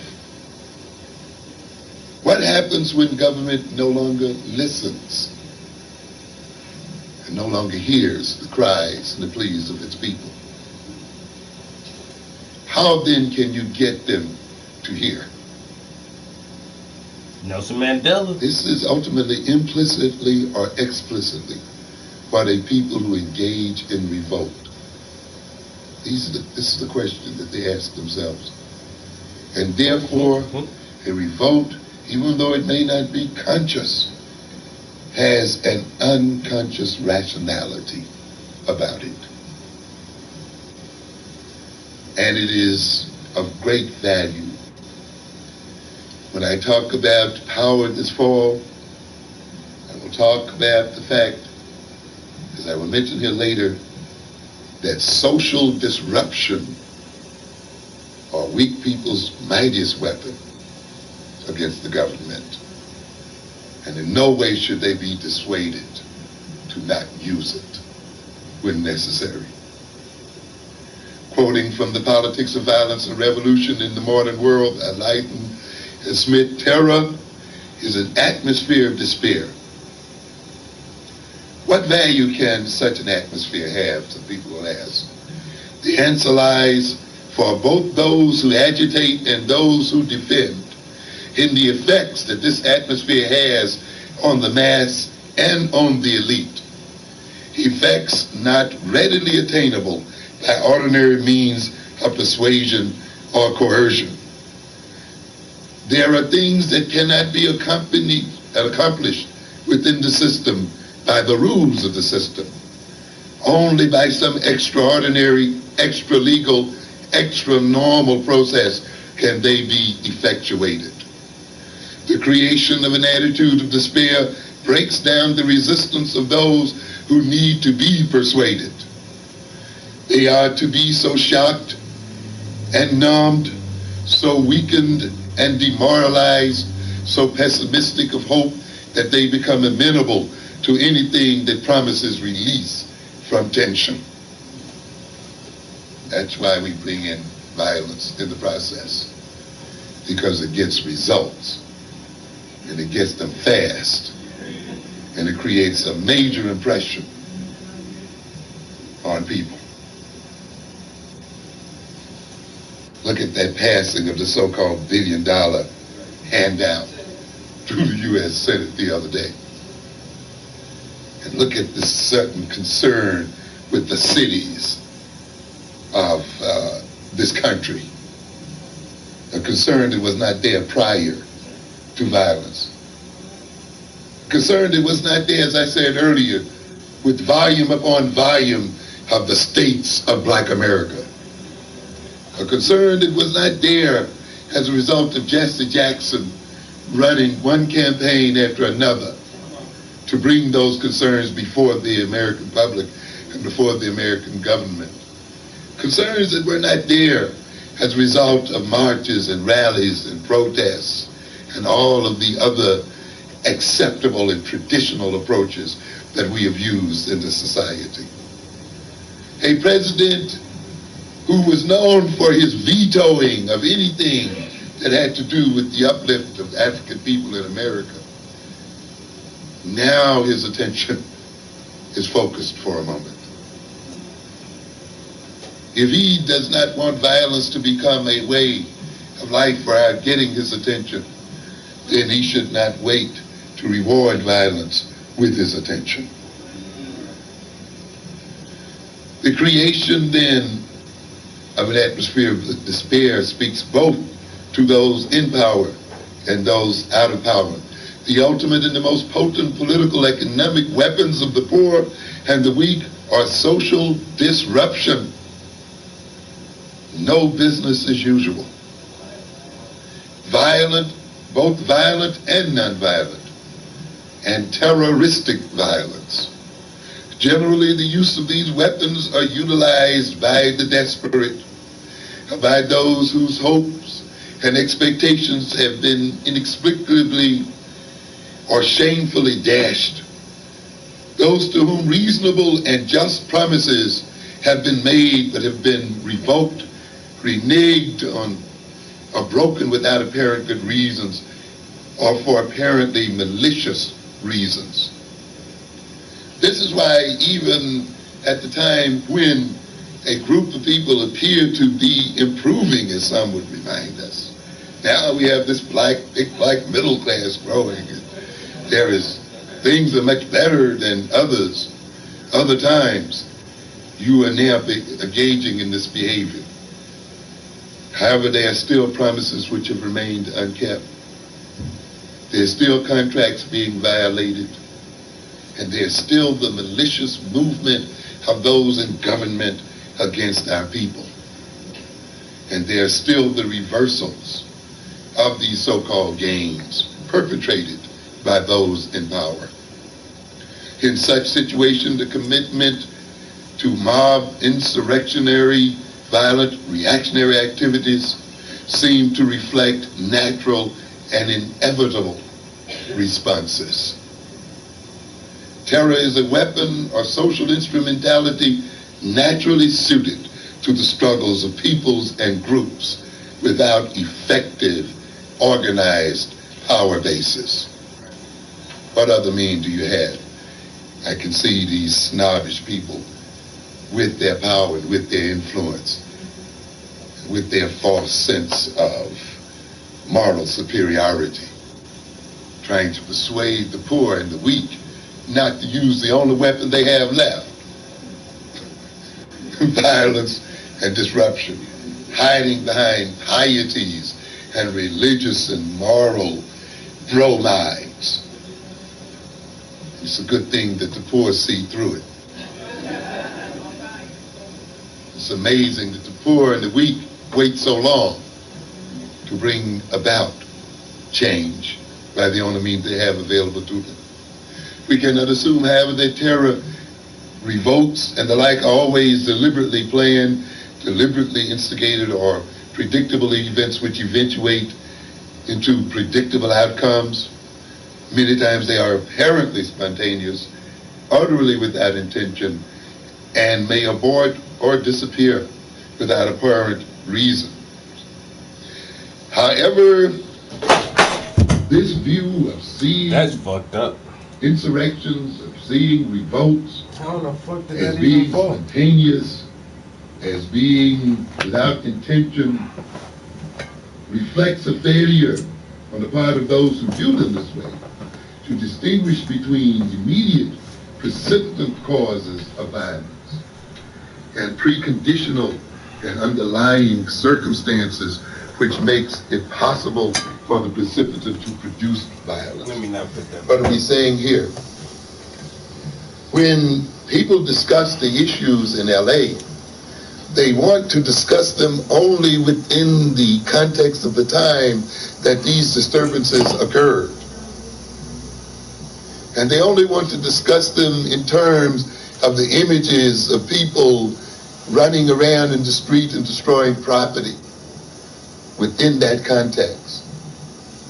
And one of the things that the ruling groups in this society always seeks to do is to control time, to control the use of time. And by confining then the discussion to the period of time of the disturbance, then the emphasis is on the actual behavior. And therefore the behavior is not placed within historical context, political and ideological context, and therefore is made to appear all the more irrational and purposeless. Often the events that precipitate a so-called riot or a so-called revolt appears to be somewhat minor, you see, and in and of itself not worthy of the kind of reaction that occurred. But this can only appear to be the case when one ignores the prior history of the disturbance, and one ignores the underlying emotional state, social and political and economic conditions that existed at the time of the disturbance. When one forgets then that the apparently minor occasion which precipitated the reactionary disturbance itself may have been symbolic of a particular set of historical circumstances and symbolic of a particular state of mind. Merely the straw that breaks the camel's back. Because as we say in Black on Black violence, every act has a history. And it's in that history that we come to understand it. And therefore we must resist the attempts of those on TV who interview us and so forth to confine the discussion to the mere behavior of the people during the time that that behavior occurred. And we ourselves must look at the history that occurred prior to the event, and more importantly, at the state of mind of the people who precipitated the event or were precipitated by events to engage in that behavior. The preconditions which set the stage for the Los Angeles and urban revolts have a long history and are many. They include both socioeconomic conditions and the collective mental state of the African American community. Of the two, the mental state of anxiety and frustration over current and future developments, that state is the more important. It's not the concrete state as much as the perception of the state and the state of mind of a people. The dissatisfied state of mind and the attitudes of Black people toward our conditions constitute the major factors which precede and underlie urban violence and revolt. So you can't look at the number of people who have achieved middle class status and so forth. You must look at the state of mind of our people and the level of dissatisfactions exist in our minds as people. The preconditions for the LA revolt, of course, were many. And I'll just name a few of them. We don't have time to go through them all. Some of you might have had a chance to read the Atlantic magazine of May 1991. And you see here, of course, the issue of race was its cover story. When the official subject is presidential politics, taxes, welfare, crime, rights, or values, the real subject is race. We have old quail. We can't tell the difference between potato and potato. Talking about that shit, yeah. Traditional values. Dude spelled potato wrong or something. Another coded word for race, implying that black folk have no values, implying somehow that black mothers and fathers actually tell their children to go out and commit crime. Son, when I want you to grow up, I want you to be the biggest crack dealer on the block. That would just make me so happy. Be a criminal. Drop out of school. You know, what is this man talking about? What is he implying when he tries to imply that there's an absence of so-called values in the black community? Be very suspicious, by the way, of these people who talk about values anyway. We have to ask him, what kind of values did they have to make them rob and steal and destroy the Indians and the enslavement of black people?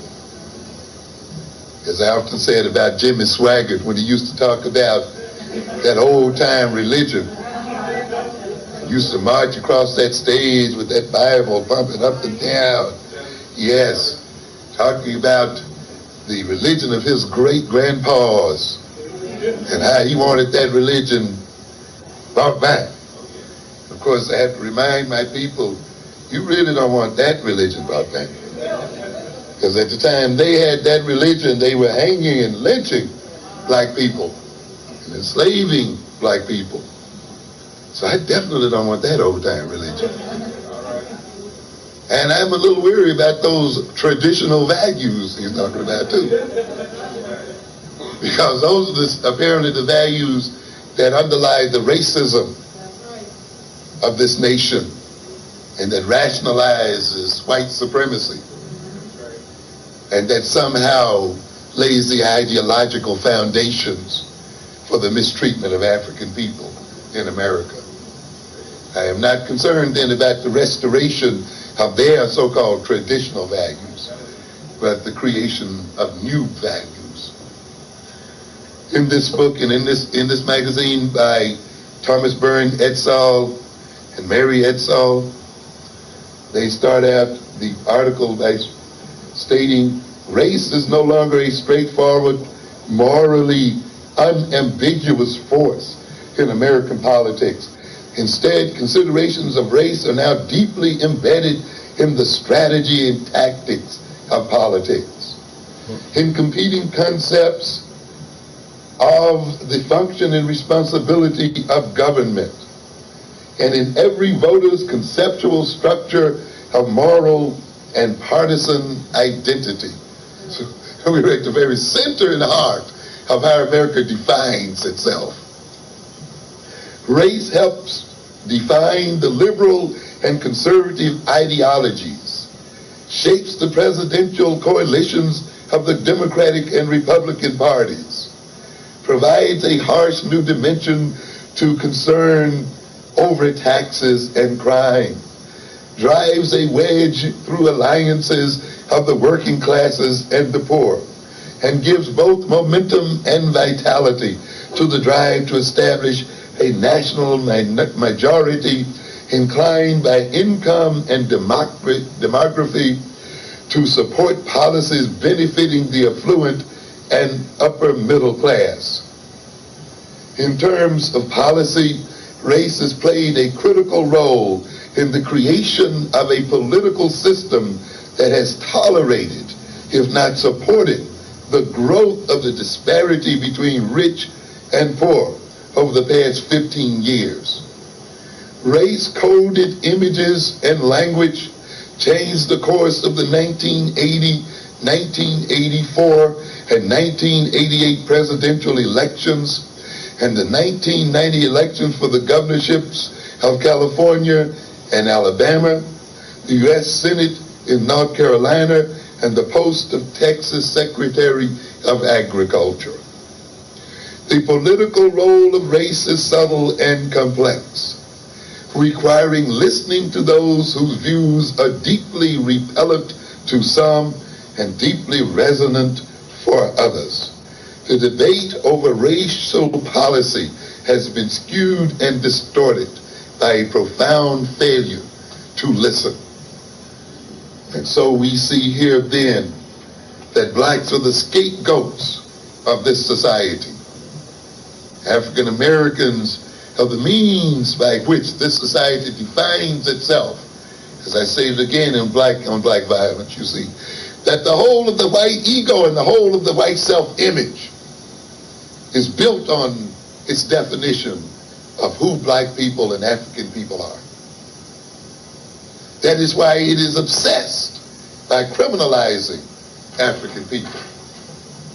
Whenever you see a people insisting against all kinds of evidence on negating and scandalizing the personality of another person or another people, you recognize then that they're engaged in those acts to protect their own ego, and that their ego structure is built on maintaining the scandalizing of their targets. And that if they did not have these targets of scandal, if they did not have these egos, these people as scapegoats, their facade and their infrastructure would crumble and fall apart. They would come face to face with the madness and insanity that motivates their personalities and their systems. When blacks move out of our role as scapegoats and redefine ourselves in ways that cannot be denied by any people in the world, then white people will go crazy and they will fall apart. And we said in Black on Black then that the so-called criminality of black people is an economic and political necessity for maintaining the system. It is not merely an accusation flowing from racial prejudice, nor merely accusation flowing from racial hatred, as hatred has little to do with it. It is necessary to the very foundations of the system itself. That's why at the center of it, even in the current politics of today, you will see African people. And how will you deal with African people as a determining factor in terms of who will get elected and who will be given power in this society. It determines who will be called liberal and who will be called conservative. It determines then the support that they will win in this system or will not win. And we have a situation here then where the Democratic Party, in the dastardly behavior of Clinton, is trying to change the perception that the white electorate has of it so that it can gain power by disrespecting black people and by creating bogus issues. And again, it has come to recognize, as is made very clear in this article, which basically lays out a program for the Democratic Party for achieving power in America by saying you got to learn somehow to disentangle yourself from these black folk. Because in an analysis that you sponsored A polling firm that you hired found the following. These white Democratic defectors, talking about those, what you call the Reagan Democrats, express a profound distaste for blacks. A sentiment that pervades almost everything they think about government and politics. Blacks constitute the explanation for their, white defectors, vulnerability, and for almost everything that has gone wrong in their lives. Not being black is what constitutes being middle class. Not living with blacks is what makes a neighborhood a decent place to live. These sentiments have important implications for Democrats, as virtually all progressive symbols and themes have been redefined in racial and pejorative terms. The special status of blacks is perceived by almost all of these individuals as a serious obstacle to their personal advancement. Indeed, discrimination against whites has become a well-assimilated and ready explanation for their status, vulnerability, and failures. So you see why we got to look at more than whether we've got an increase in jobs and whether more of us are in schools and so forth, because the attitudes that the other people are operating on have little or nothing to do with these sort of things. You read last week where the whites engaging in the buying of weapons is increasing at a faster rate than blacks. And whites engaging in violence is increasing 30% faster than blacks. And as I will talk a bit later on, this speaks to the fact that whites feel extremely vulnerable. They feel under threat. And this implies then that at some point these feelings may boil over into attacks on the black community. For the rationales have already been set. This situation where the election to political office, where gaining the reins of power depends upon one's relationship and attitude toward blacks, is very serious. It means then that blacks must be subjected to a constant barrage of innuendo and scandal, and that the best way to get over then is by attacking the very integrity and humanity of the black community. And it means then that this attack on the humanity and the integrity of the black community must proceed even at the time when some blacks appear to be making it up in the system. It means that you must even use those blacks who are making it up in the system to join you in the attack on themselves. This is one of the underlying causes. This is one of the preconditions that was there when the LA insurrection occurred. If you read the current Atlantic magazine, which seems to revel in the analysis of African people, they will talk in this current month about the suburban century. They call it the suburban century begins. And what do they mean by that? They're referring to the fact now that the political base of this country lies in the suburban areas. And for the first time in the history of this country, it's the suburbs who carry the weight in terms of votes. It is no longer the large cities which carry the larger percentage of voters. And consequently then, politicians who expect to get elected to office must speak to the suburbs and must cajole those and flatter those who live there. This is why then you're hearing again and again about this neglected middle class. You see, and programs that concern themselves with rehabilitating and restoring the middle class. Another code for we are going to ignore these blacks whom we have locked into these inner cities. And we are not now going to propose any kind of programs for them. We are now going to propose that you're the ones that are in trouble. And we now are going to rescue you from your troubles. You'll look in many of the publications today talking about edge cities. New cities created principally by whites that ring the inner cities. Cities that now, whose governments are almost under direct control of these white suburbanites.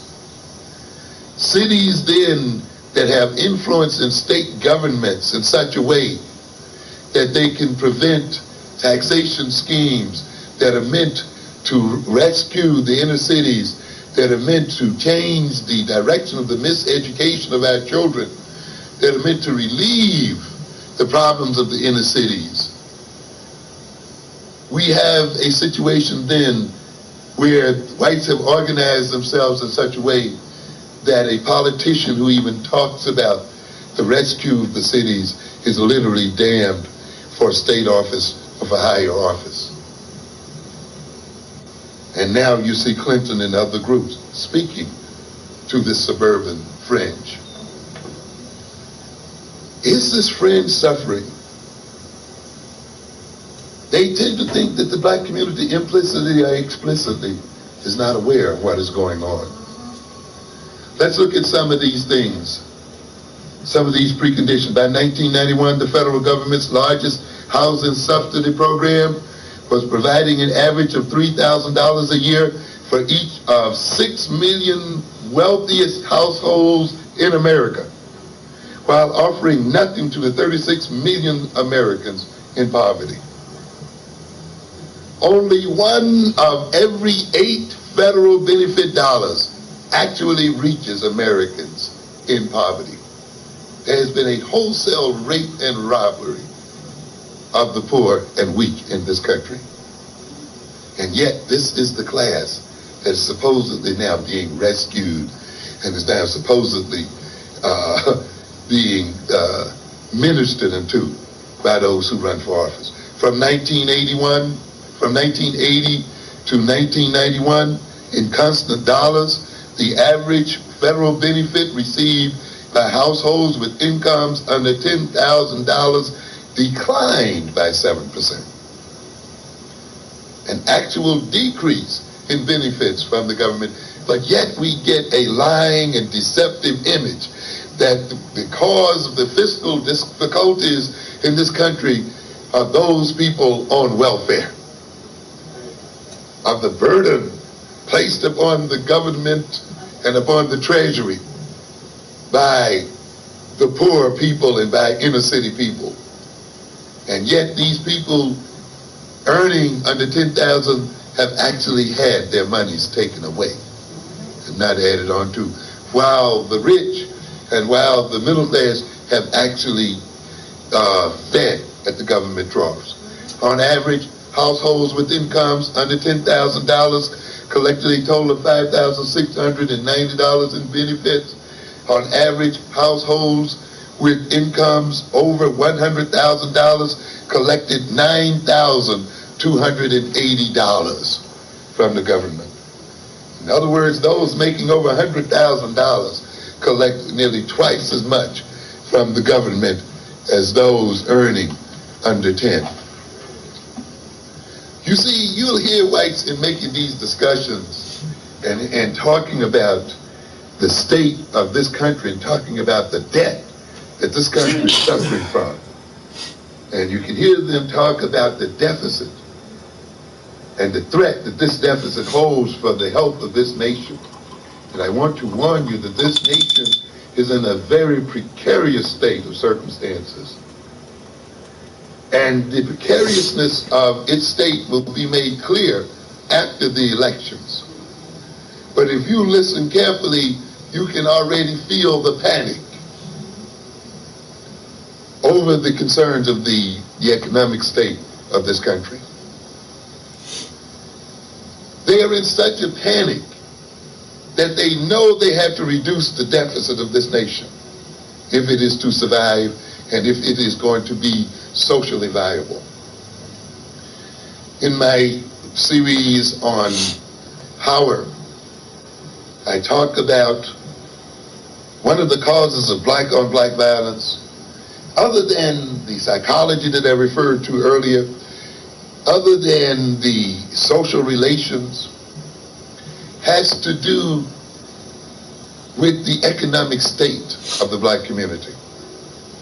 I try to emphasize that it's very important from a conceptual point of view to think in terms of a nation within a nation when it comes to analyzing black problems.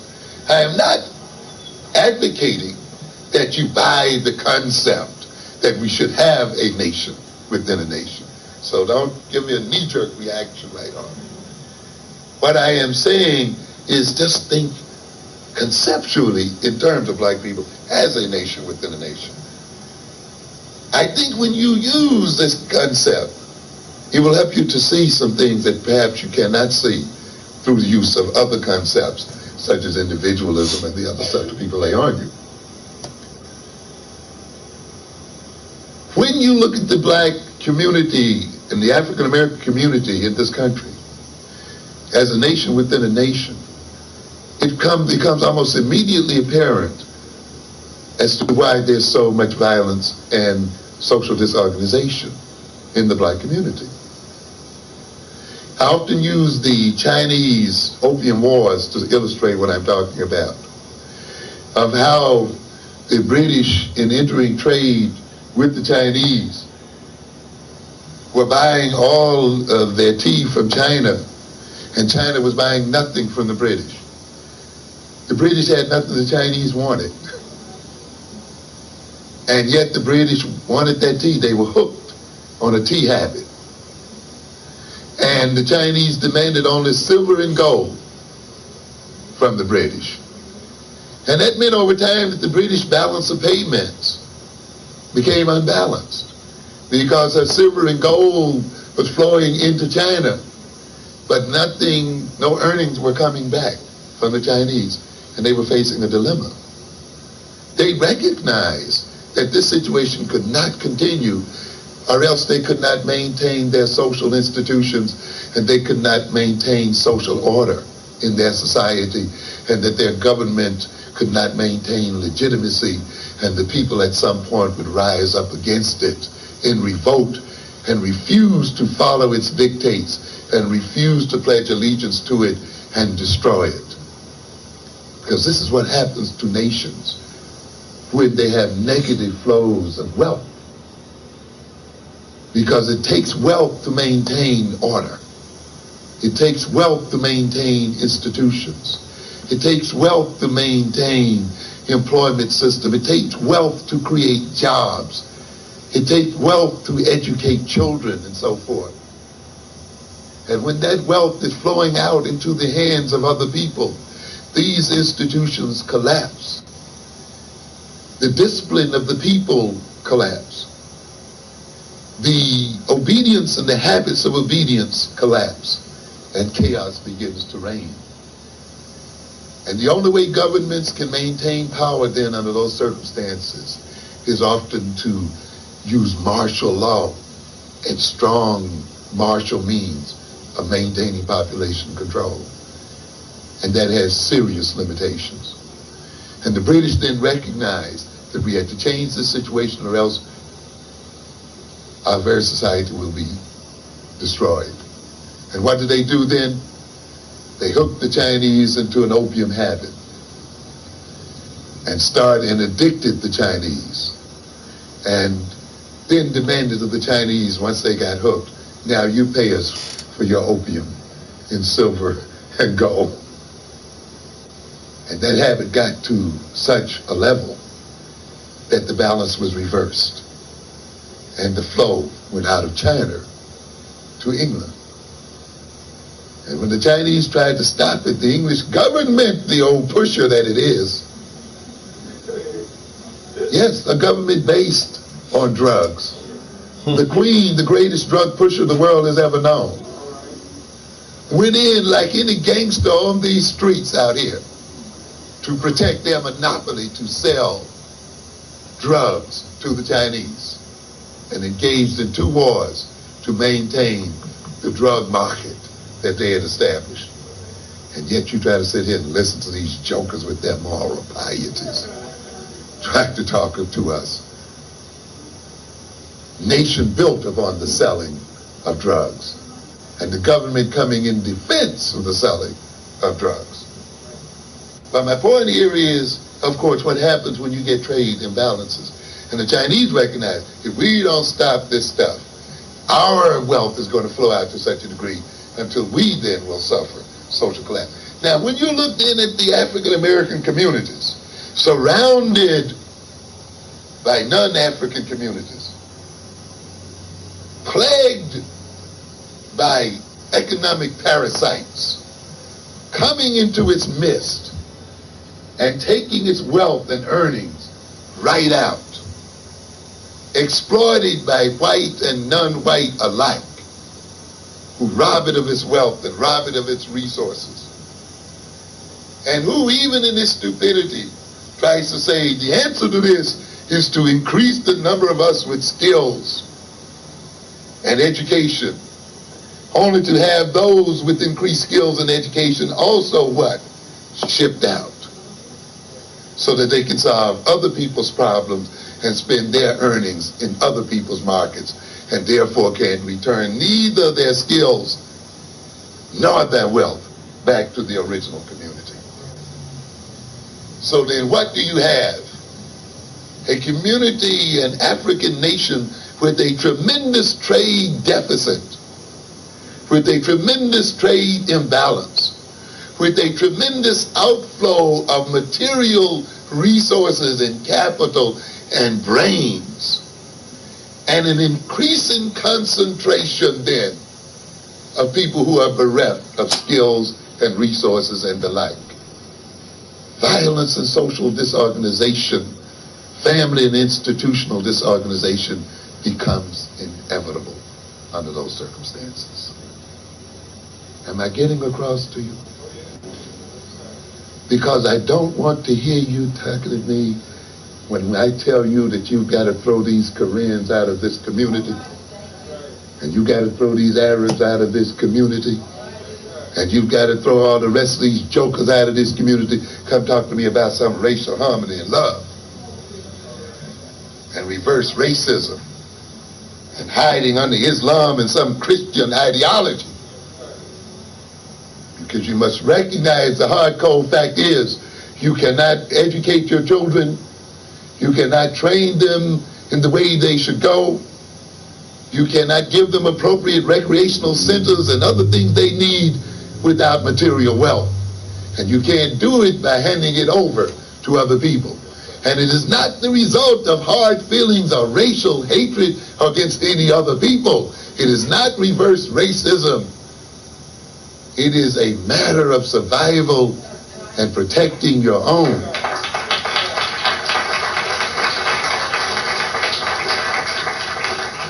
I do not want to hear any pompous discussions about values,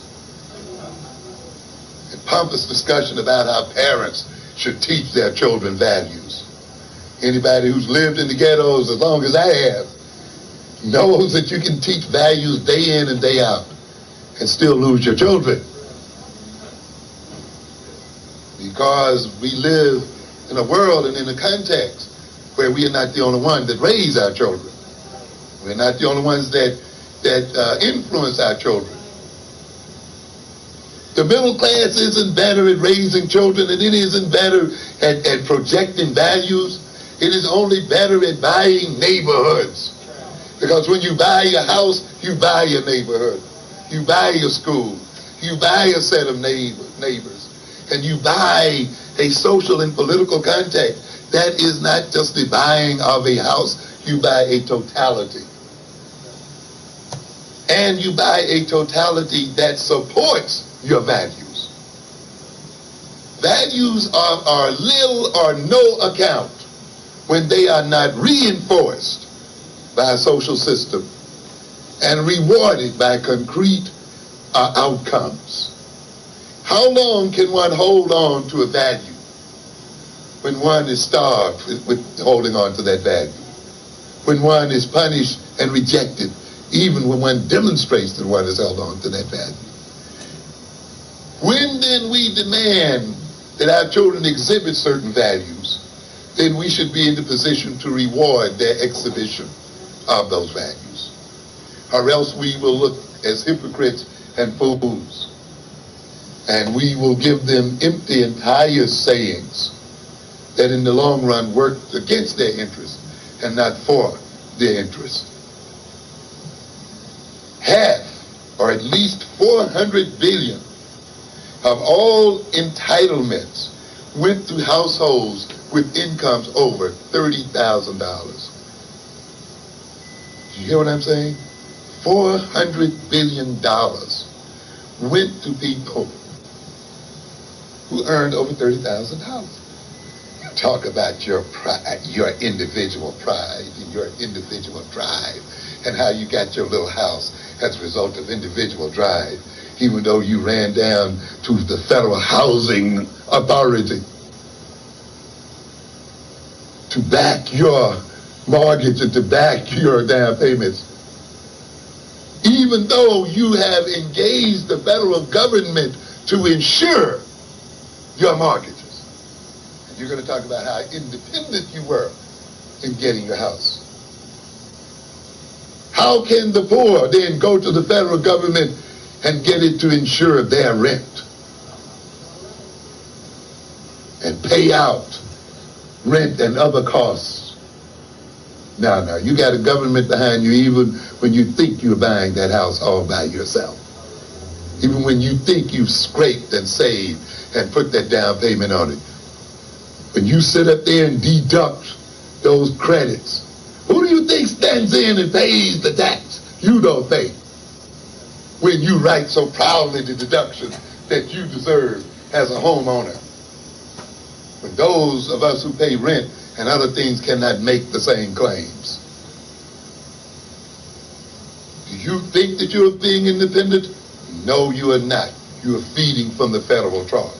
And you're feeding at the rate of billions from the federal trough. And therefore those, one half of all of those entitlements, $400 billion went to households, 30,000 and above. 1/4, or at least $200 billion, approaching almost the whole earning power of black people, went to households with incomes over $50,000. Who is on welfare? Who is dependent? You understand? That's why when you hear them on TV talking about this federal deficit, they'll just mention the word entitlement. Well, we've got to get rid of these entitlement programs. And of course people read into them, oh, they're talking about those welfare people. You see, they're talking about those Section 8 folk or something like that.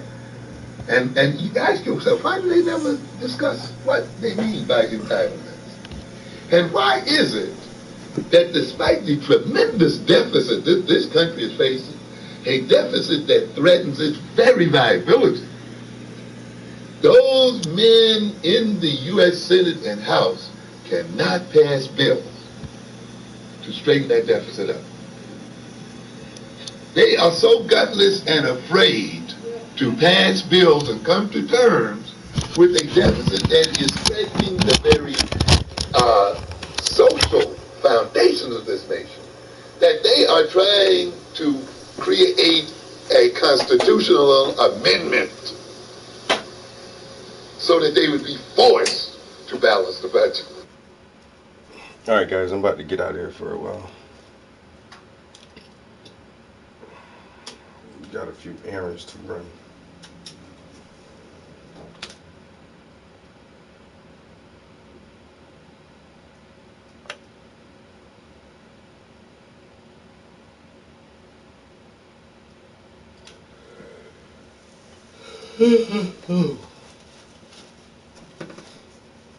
I'll be back in here later on, yo. Peace.